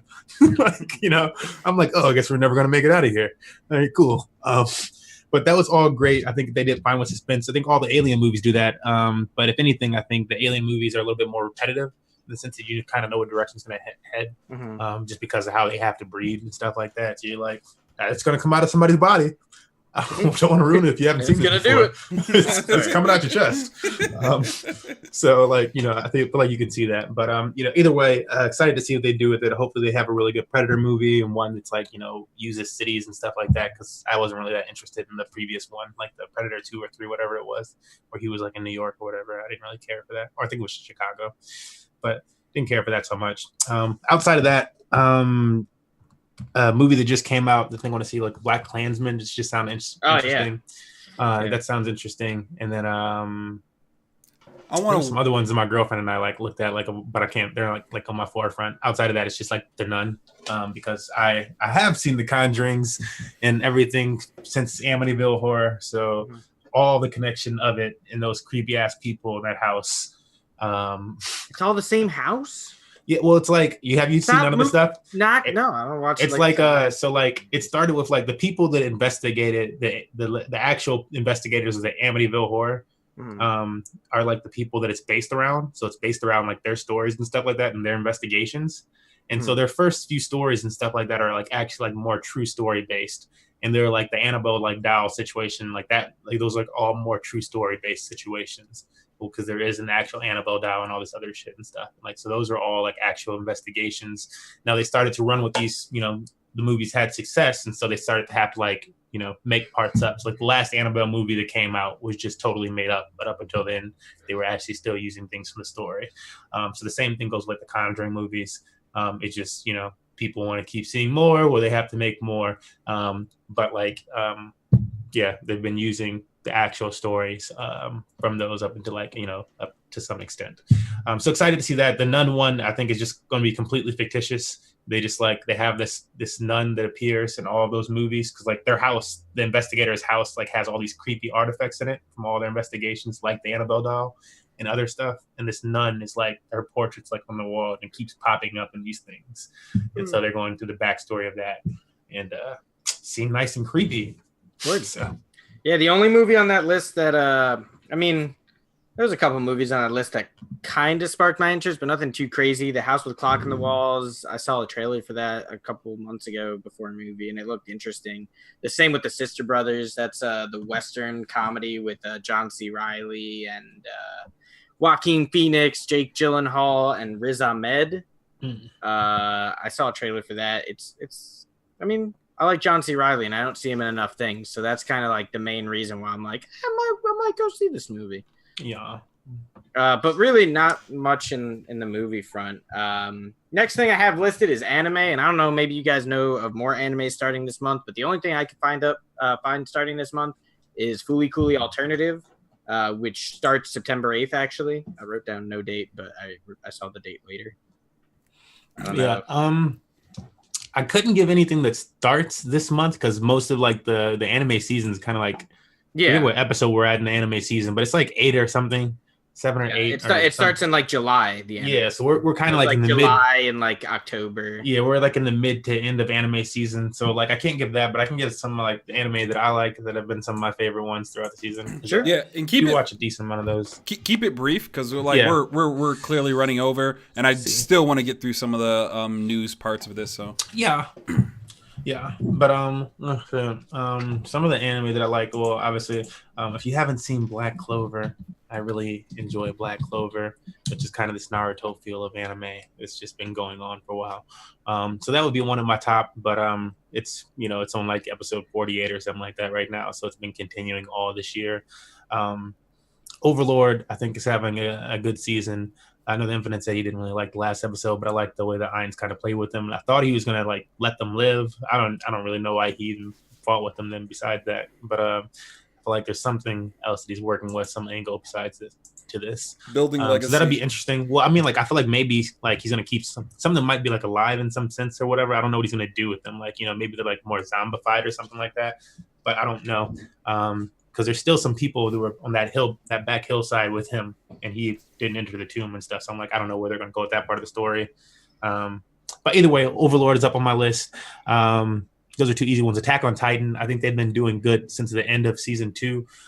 Beginning of season 2, kind of laggy. End of season 2 really picks it up and lets you know the history of the Titans, where the Titans actually come from and shit. And season 3 is doing a good job of not only having Titan fights, but like also some interhuman government turmoil and stuff like that. And I think it's getting really interesting over there. So that goes on my list. Outside of that, what else did I have? Oh, Tenroi Sirius the Jaeger, this vampire hunter. I believe Jaeger means vampire hunter specifically. But like, I feel like it's a really interesting anime. It's actually, I was like, oh, it's just at the top of this list, but it's actually pretty interesting and good. They're doing a good job telling the story over there. Really liking that. So yeah, and it's been a lot better than like all the creepy, rapey vampire stuff they've been putting out lately. That's good. Yeah. And then the last one would be Banana Fish. Yeah. Oh, dude, Banana Fish. This is the second time I've heard that today. That's why I mentioned I told Lance about Banana Fish. But yeah, the other one I think is Banana Fish, for their ability to storytell in like the way that it's just been going. It's like a little bit more of a deeper, but I don't know. I don't watch a lot of crime-based anime and stuff like that. But this one's like, crime-based anime centered around like a New York story and whatever. Compare it to like Durarara or like Death Note. To Durarara, I think it's a little bit more actiony than Durarara. Okay. I haven't watched the whole thing, but I've only seen 1 and 2. Like yeah, I've seen like a few episodes of it, but I didn't get to the whole thing. It's not very actiony. I mean, it has its moments, but it's mainly just like the inner dwellings of these gangs and exactly. So but this was like this inner dwelling of the gangs, but I also feel like they kind of leave you with like enough of a suspense and cliffhanger at the end of each episode because there's enough action that does happen or something happens enough that you're like it's almost like actual soap opera drama-y / action-y enough that you're like, oh. So that's good. Also, it's told through, like, I think a guy wrote it, but it's told through this different lens of anime where, like, most anime are kind of more harem-style anime. You know, you're more often to see, I wouldn't say most, but you're more often to see a harem-style anime with, you know, the guy and then, like, 6 women that may or may not have a love interest in him. But there's, like, a guy and, like, 6 other women all the time on screen or some shit. And this one has all guys on screen all the time, and you barely ever, like, I think it was like, I don't know. It's like the swim club show. We've seen, yeah, like the exact opposite. So we've seen like maybe 3 women the whole time, and they just, it just flows with the story.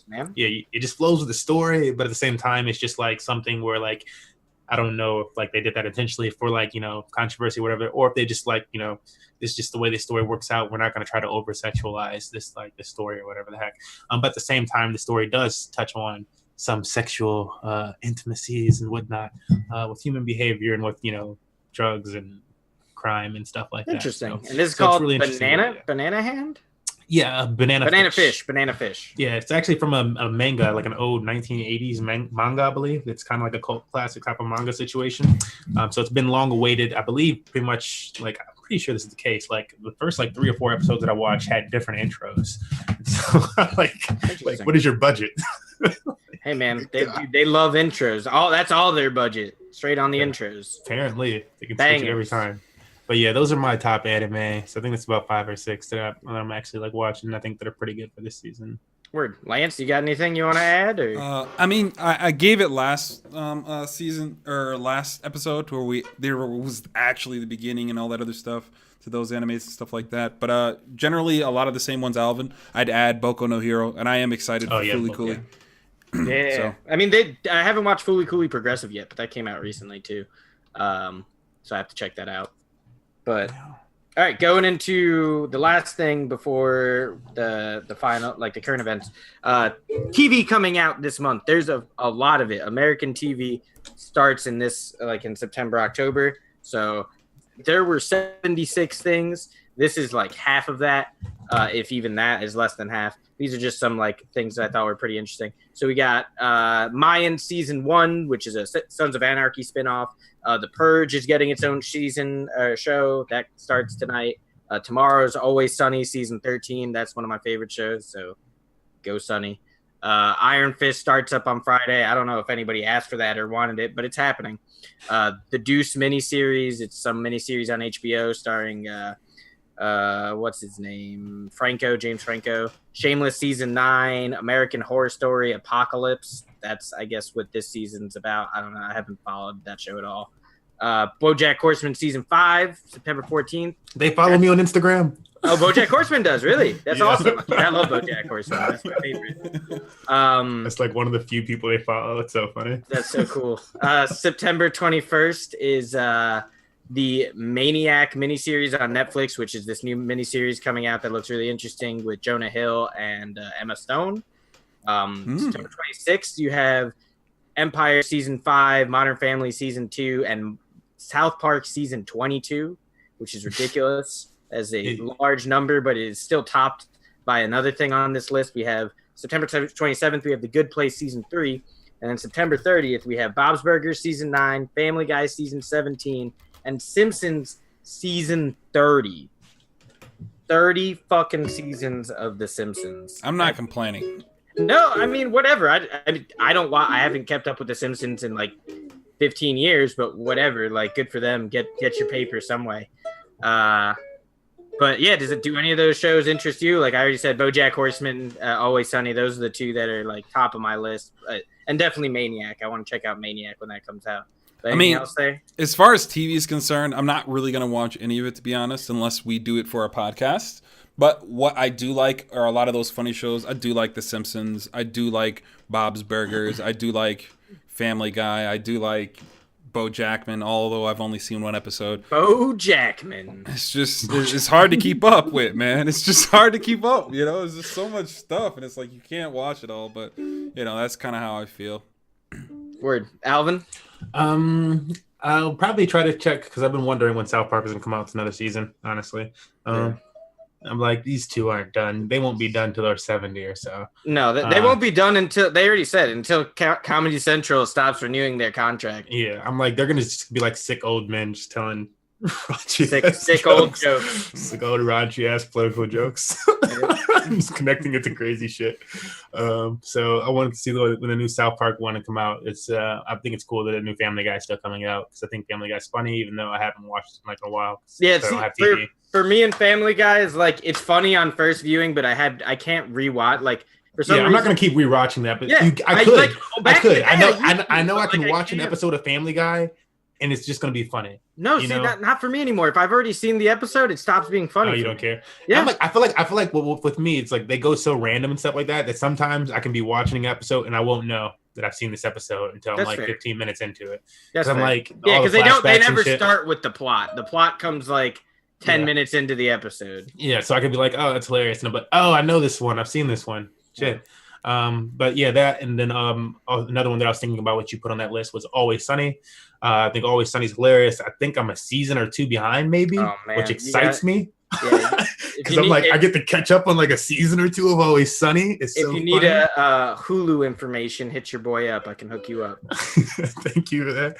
But that, my other show Vikings isn't coming out until like I think it might be September. I think it's October. I didn't see it. Yeah, it's like later. Most of the other stuff that I did not include on the list are like all the cop shows. I'm not really interested in like NCIS and there's like a show that just came out and like all Netflix Bloods. Some Netflix ones though. The Ozark Netflix one. came out too. Yeah, that's what I was gonna say. Ozark just came out with season 2, so I've seen about good 2 or 3, maybe 3 episodes of the season 2 of Ozark so far. So Ozark's my show. It's pretty love good. Ozark. I stopped the center of the season 1 though. Yeah, I don't know how I did it. You did it with Tokyo Ghoul too. I did it. You just do it. I was so hyped too. Every episode of Ozark is amazing. It is. And I was it's pretty good. I just stopped. I haven't watched Ozark yet. I've heard. I bet you didn't even watch episode 2 of Content. I think the thing that like detracts me from Ozark is because I can't see as Jason Bateman as anything else other than Michael Bluth. So yeah, I mean, I was thinking about that too, but but he's too good. I heard he does a really good job. I heard he's great. It's just like Bryan Cranston in Breaking Bad, where like at first you're like, I can't see him as anything other than Malcolm. Look, he could still be Bluth. He could still be Bluth to you, man. Yeah, it's like it doesn't have to be any other character. It's just like you're like, wow, he's just actually really good with the family's, finances now. Because that's the only difference. He's still running a business. He's just not an idiot like everybody else. Yeah, it's just now he's kind of got some situations going on. Yeah, it don't stop either. You just like, damn, another one.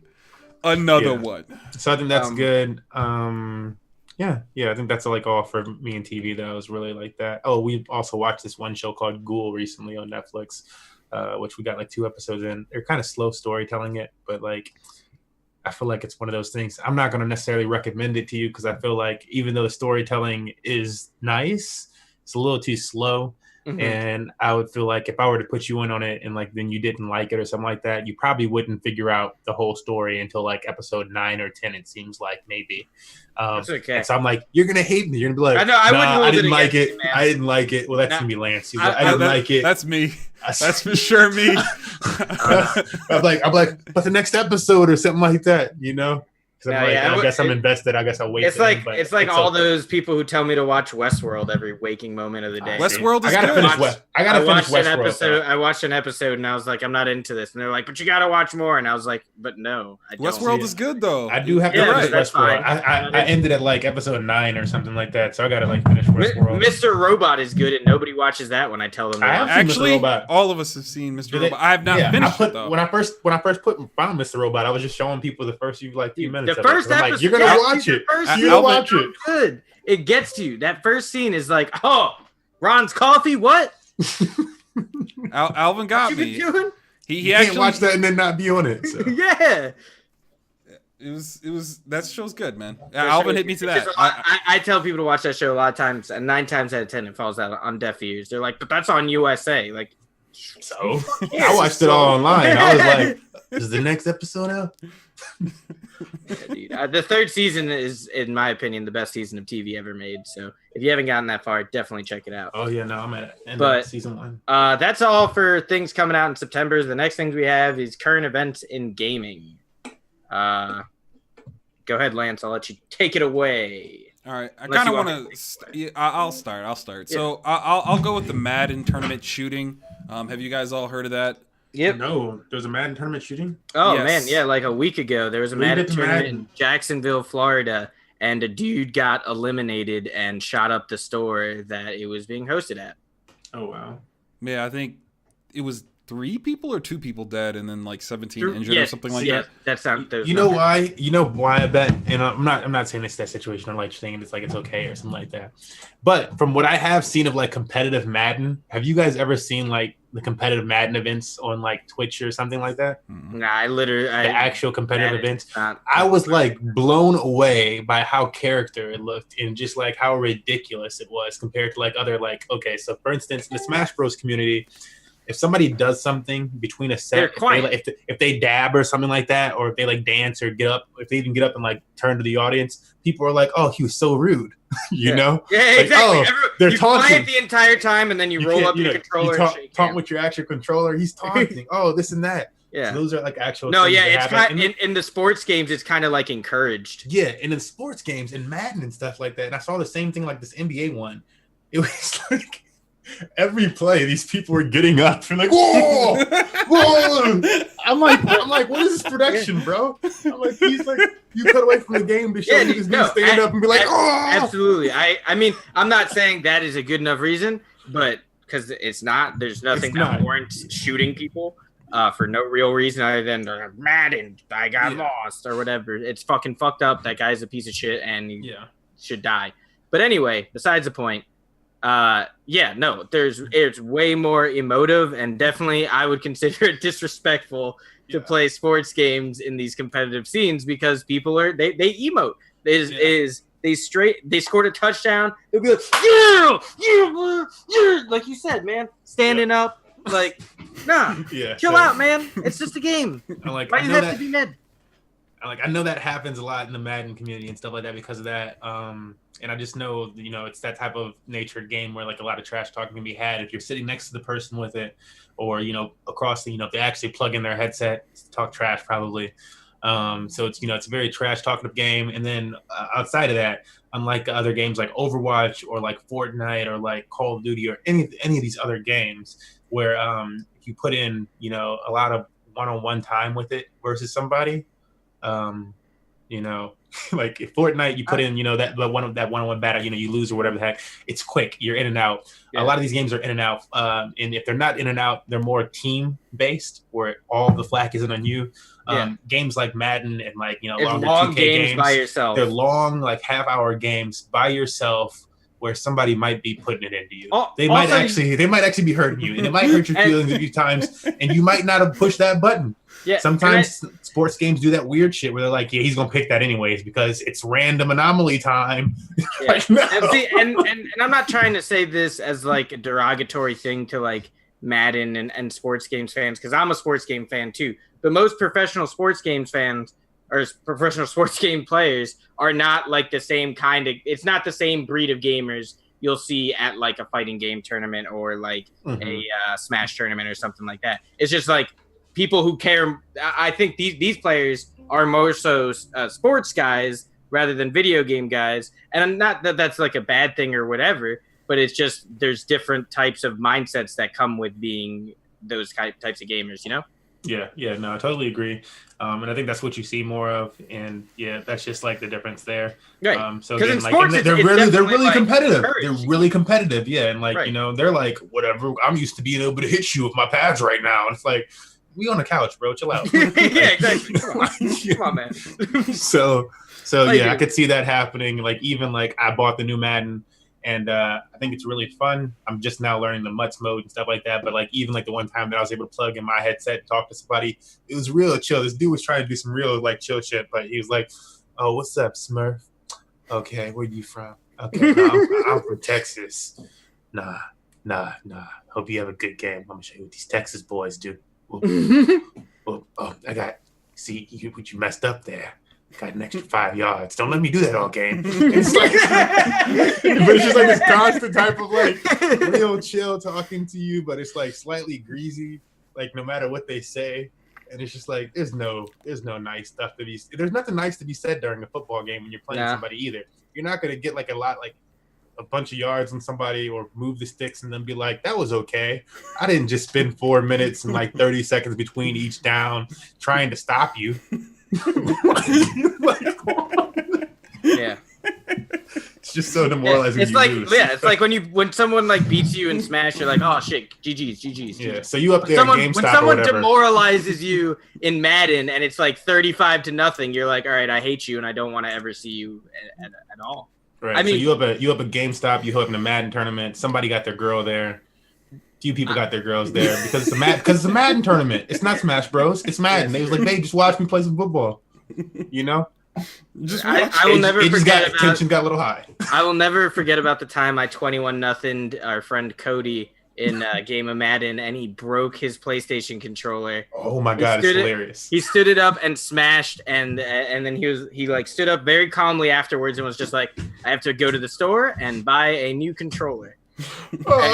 And like I have the controller still to this day, and I want to like get it in gold and send it to Cody. Man, could you send it to me? Could you send it to me? Because you know what?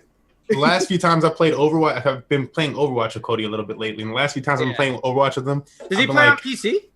Yeah, he plays on PC now. Because he plays on Xbox. Yeah, I play with him on Xbox. Yeah, and then we also played with Matt, and Matt is the most obnoxious person, and he got really mad at me because I told him he wasn't very good at Moira just because I wanted to play Moira. I wasn't really being serious. I was just fucking around with him, and for days he stopped talking to me. Oh, actually, God. I still don't think he's talked to me since because I insulted his Moira play. Oh, that's Conklin. We're talking about Conklin. Yeah, but the last few times I talked to Cody on Overwatch, I've just been like, "Yo, so you gonna get that new Madden? When you getting that new Madden?" And like his only response has been like, "Nah, man, characters don't do what I want them to do in sports games. Sometimes it's just inaccurate, this and that. Like I'm just tired of losing games because like somebody just like jumps off sides or whatever." I'm like, well, that hasn't really been happening to me. You should just maybe they got that. He's really, like, that's crazy. No, I don't know. Only happens on your side, so.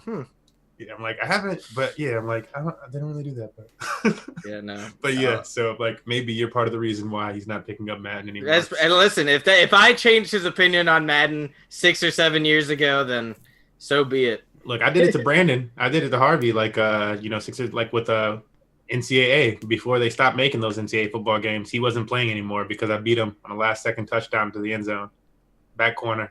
Still remember it. Beautiful. Back corner. It was just like, how is he in bounds? Yes. The only time I ever had a similar experience was with Fish in NBA, but Fish handled it much more calmly. He was just like, I was beating him like 49 to like 7, and he was like, he just he paused the game, put down the controller. He's like, you know what? This game just isn't meant for me. I don't disrespect it, but I'm never going to play it again. And just walked calmly away. I could see Fish saying that. That's so good for Fish, though. It's so good. All right. Let's make it fast because you guys have been long-winded as hell, even though I was like keeping it short. Yeah, all right. So other news things. We have Overwatch has the new map coming out. And they had the short about Diva, which we talked about earlier, but the new map, Busan, South Korea, that looks pretty cool. There's also a little mini event going on in that game where you can unlock a new Diva skin. That's that. There's not really much to that. Henry Cavill, the dude who's playing Superman, he's got named the lead in the Witcher series coming out on Netflix. So he's going to be playing Geralt, which... cool. I mean, you don't need a whole lot of acting chops to do that job, so good for him. Fortnite Season 6, there's a cube that's been moving around the map. Does anyone have an idea what's been going with that? Alvin, you follow the cube? I actually have not turned on Fortnite in like a week or two. Well, I've been on vacation recently, so I haven't been able to stream and game as much as I usually would. So the cube event came out, and I saw a video or two about it, but I have yet to be able to even pop in and check out the cube. I just recently got up my first Overwatch streams and Madden streams, so I'm like, I got to get to Fortnite. Nice. It'll probably be going by then. Yeah, I mean, I feel like it's going to land at some point. The new season starts in 2 weeks, so it's probably leading up to whatever that's going to be. The big news events for this week were people were complaining online because people like to complain online about Spider-Man, complaining that it was a downgrade because the puddles from the original E3 demo were not as watery as the puddles in the released version of the same scene. Yes, so this is a whole bunch of anger over some fictional water on the floor in a video game, and that whole puddle right there, that puddle fiasco, makes people believe that this is going to be a bad game. Is it going to be a bad game? Maybe. Is it going to have anything to do with those puddles? Probably not. I don't think the puddles are really going to affect much, but you know what? Hey, gamers going to be mad about something, right? I mean, I don't think anybody on this panel actually really super cares about graphics. If graphics are there and it's awesome, great. Yeah. But we're all consumed with other different things, so I never understood those people. The game is good. The game is good. God of War looks beautiful. Also good game. It's generally how I feel. Yeah. And then the last thing that we'll talk about, I guess, for a little bit is the Smash leak that popped up on the internet last week. Did you guys see that? It was like it was just kind of like a picture of like a lineup of 7 characters and a question mark, and people were trying to debate the validity of it. There's no validity to it because the pictures were all different sizes and the sprites didn't really make sense at all. But the characters that they leaked were Chorus Kids, Shadow the Hedgehog, Skull Kid, Isabelle, Agnes, which I think she's some from Fire Emblem game. I don't know. Isaac from Golden Sun, and Ken Masters from Street Fighter. Yeah, do you want to see any of those characters in Smash? Do you think that leak has any sort of validity to it? Even though it makes me sad if they were to do it, because I'm sure he would be just as annoying as Sonic, but Shadow's probably the only one that I'd be interested to see. I mean, of that list, I think Shadow and Isabelle have the best chance of actually making it into the game. Isabelle, a lot of people will be like, but she doesn't really have any fighting abilities. That's fine. Just make her a clone of what's his name, Villager.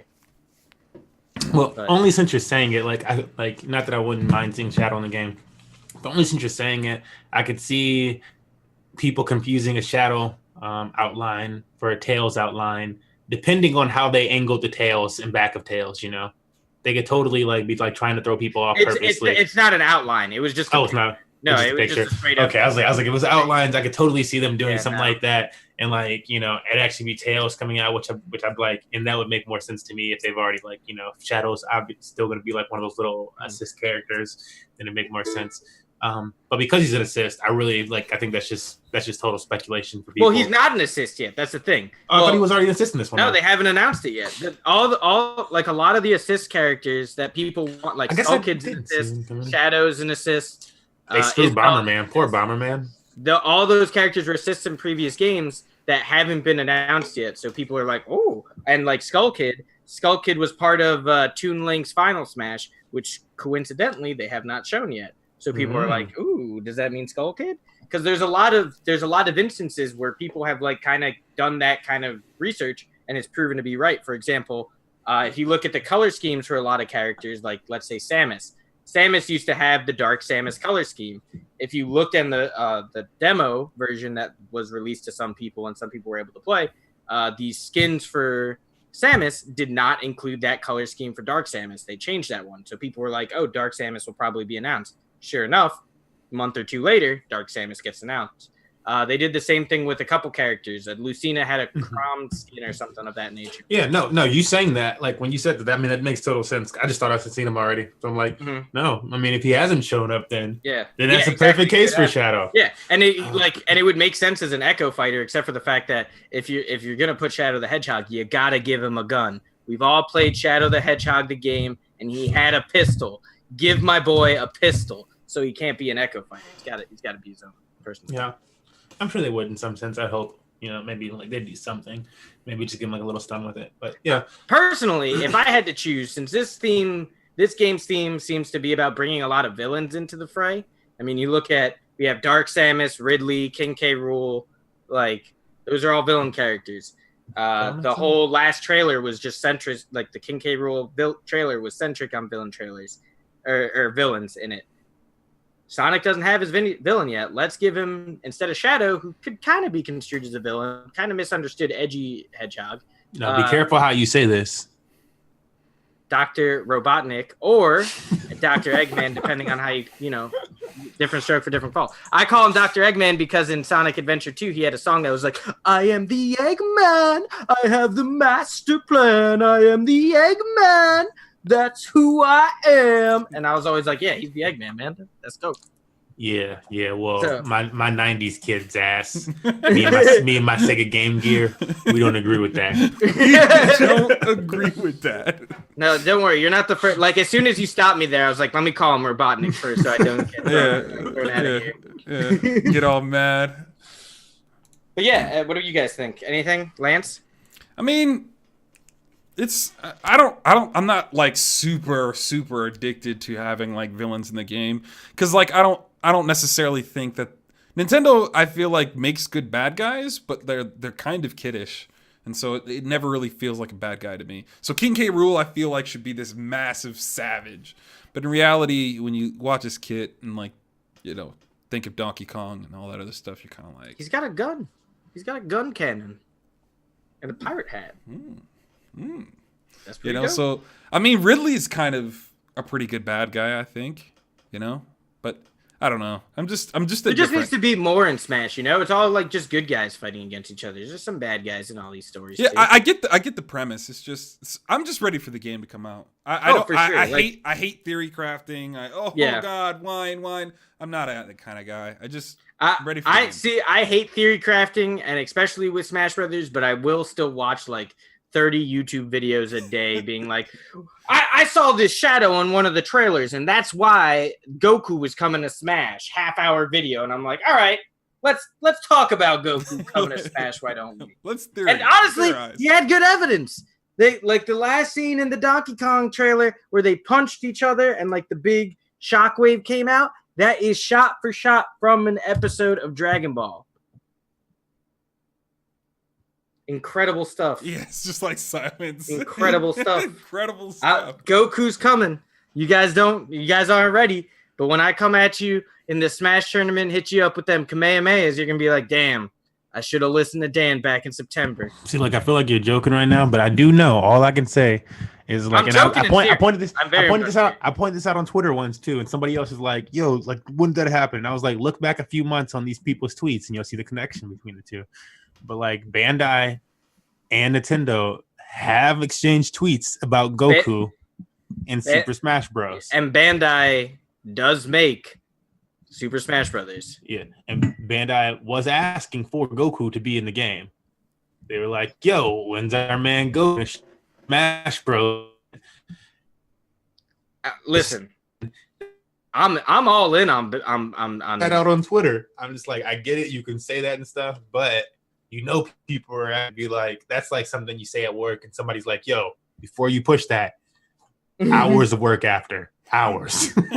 Listen, I'm totally into the idea of Goku being in Smash, and I think he could. You never know, man. Dragon Ball Fighter Z just came out on the Switch. Good little cross marketing. I think if we're going to get any like third-party character that is not a third party that we already have in the game, I think it'll be Banjo-Kazooie, just because Nintendo and Microsoft are clearly in bed with each other these days. And basically their whole game is just like, hey, Sony sucks, right? And they're like, yeah, fuck Sony. And then they talk about it on Twitter all the time. It's great. Yeah, I say that, and I still don't rule out Sora. I still don't rule that out just because the new game is coming out. But it's not coming out for the Switch.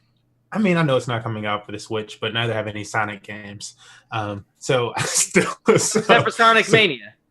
Was there a Sonic one? I mean, Sonic Mania. When did that come out, though? It's on the Switch. Yeah. Okay. Well, it wasn't the Wii U, and Sonic was already here. To be fair, Sonic Mania is not made by Team Sonic. But it wasn't on the Wii U, and Sonic and the game was already here, and Sonic was already in the game.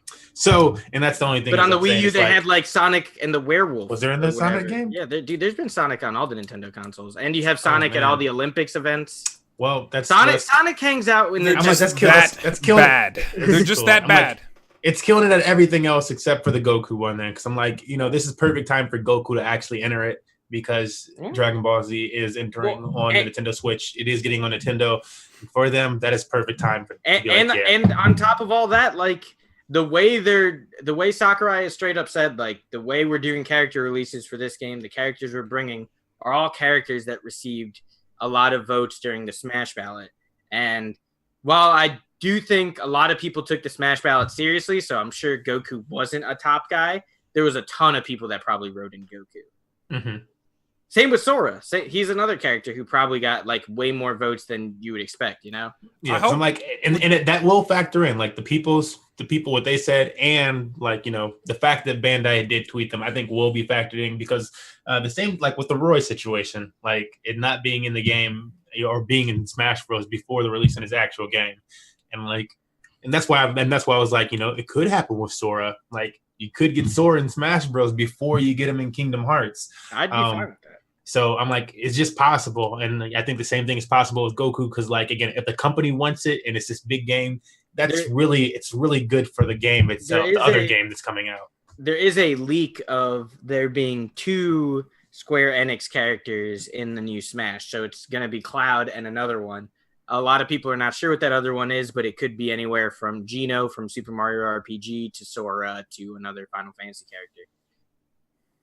If they do Dragon Ball Z, because this is the only comment I have about Dragon Ball Z characters making it to Smash, as I hope they just don't one-off it.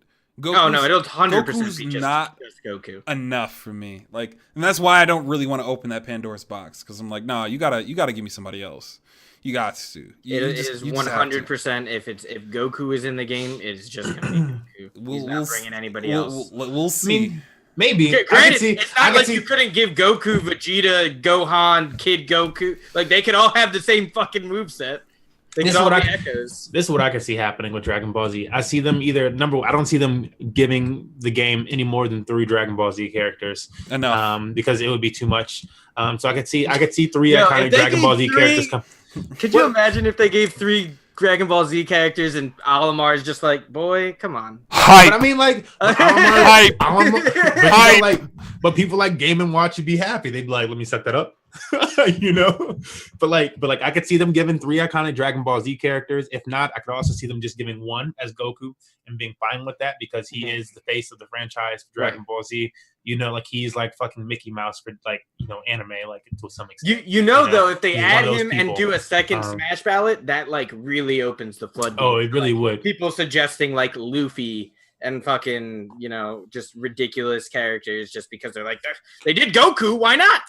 And I could also see, like, the last scenario I could see them doing with, like, a Dragon Ball Z edition would be, like, if they did it kind of like Pokemon Trainer type of style, where it's, like, swap out, which would also make sense for Dragon Ball Z fighting styles, where, like, you know, somebody gets tired during every Dragon Ball. They don't normally just fight the whole fucking villain. They're swapping out and stuff. Somebody's got their ass kicked too much. Goku's the closer. Yeah. So, they bring him in for the last 2 minutes of the fight, and they're like, Goku, do your thing. Yeah, so I could see that being the case where they like do something like that. And like maybe Goku was just like something that you had, you know, like he was there, but it was like it started off as like 2 other Dragon Ball Z, you know, more Duck Hunt / Pokemon Trainer style of fighting. But those are the 3 ways that I can see that happening. I still don't think it's like super likely for this game, but you know, fingers crossed. Okay, so we went way overboard. We did have a long panel. You guys were arguing mad crazy. Ron never got his point out, but we have to finish today's day. It's Ron's fault for having a mic that cuts off when other people talk. If his mic didn't mute himself, we wouldn't be able to effortlessly talk over him. Well, you know, to be fair, you guys could have just let him talk, and we would have. Yeah, but you know, we interject. We had to interject, and we knew what he was saying. No, you didn't. He never finished his statement. But you know, we got through it. So it's a long podcast. We'll have to thank you. We hope you guys enjoy what's to come in September. We're kind of hyped for some things, not so excited for other things. Let's see what this month brings, and we'll see you next month. You know, probably same panelist, or I might invite some new people, but I like having the extra spirit. Hopefully we can work out a format that makes sense, because this was a little much. But closing statements from anybody in the group? Spider-Man's coming out. I'm really excited about that. So catch me on Spider-Man, I guess. You can find me playing Shinobi Striker in the next coming months, maybe. I gotta decide if I'm gonna get it on Xbox or on the computer. You got an Xbox, yo? You got it? I do. I got an Xbox. We are not. I don't have like any friends. Wow, dog. I'm lonely. Yeah, he I'm doesn't really know how. lonely. He kind of doesn't know how it Add works, me to up, be dog. honest. I don't know how it works. Oh, okay. Because you have to add each other. You don't get to whole I add you and then I'm Yeah, but like when automatically someone friends. adds you, it's like, hey, this guy added you. Do you want to I reciprocate? just don't have anybody's names either, so that's like really the thing. I need if I like put something I out, it's gave like, yo, everybody give me your names. I know, and that's why I have you over there. That is true. Yeah. So it's just I don't have people's names really. That's fair. But like that, yeah, catch me on the Madden front because I'm getting down. You know what I'm saying? Top 40%. Yeah, I'll be on NBA Live too whenever that comes out. And I probably get won't get the playing. NBA Live though, just because like, look, Well, no, I know. if any sporting game pisses me off, it's the passing in the basketball games, quite honestly. And like I've been really good at like some basketball games in the past where like I remember like it was an NBA Live, like when that one came out, I was like for a short time like some of the top, like one of the top, it was like top 10 or something like that in the world for like the online play and stuff like that. I'm like, dope. Yeah, Hella no. dope. But you know what ended it? You know what ended that streak? Bad passing that I didn't actually pass to. I'm getting because NBA basketball Live, and I games. think I'm like one of like 8 people in the world getting NBA Live. I'm through with 2K's shit, and I'm sure this year will probably be a way better game than last year's. But They have another NBA Live coming out still. They still yeah, make them. that's what I'm talking about. I'm getting NBA Live this year. Like they stopped making them for a while, and then they brought them back, and they've been pretty bad. However, I played the demo for this one, and it's solid. I definitely recommend everyone who's on like the fence of like 2K19 NBA Live, but I need a basketball game because that's kind of how I am.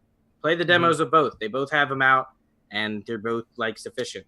They both do a good job of like giving you an idea how the game feels. Awesome. I always preferred Live over 2K, but then 2K just took over. This Live feels really smooth. It feels really, really smooth.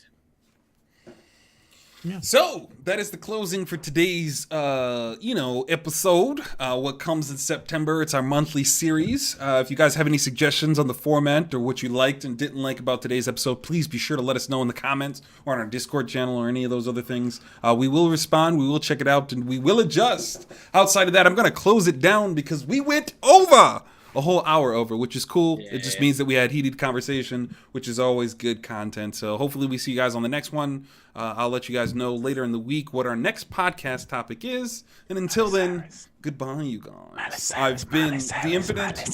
Why are you had whispering Miley Cyrus? MMG Smurf and Dan Estrata there at the end. Love you guys. Love you guys. Love you, Miley Cyrus. What is up with you,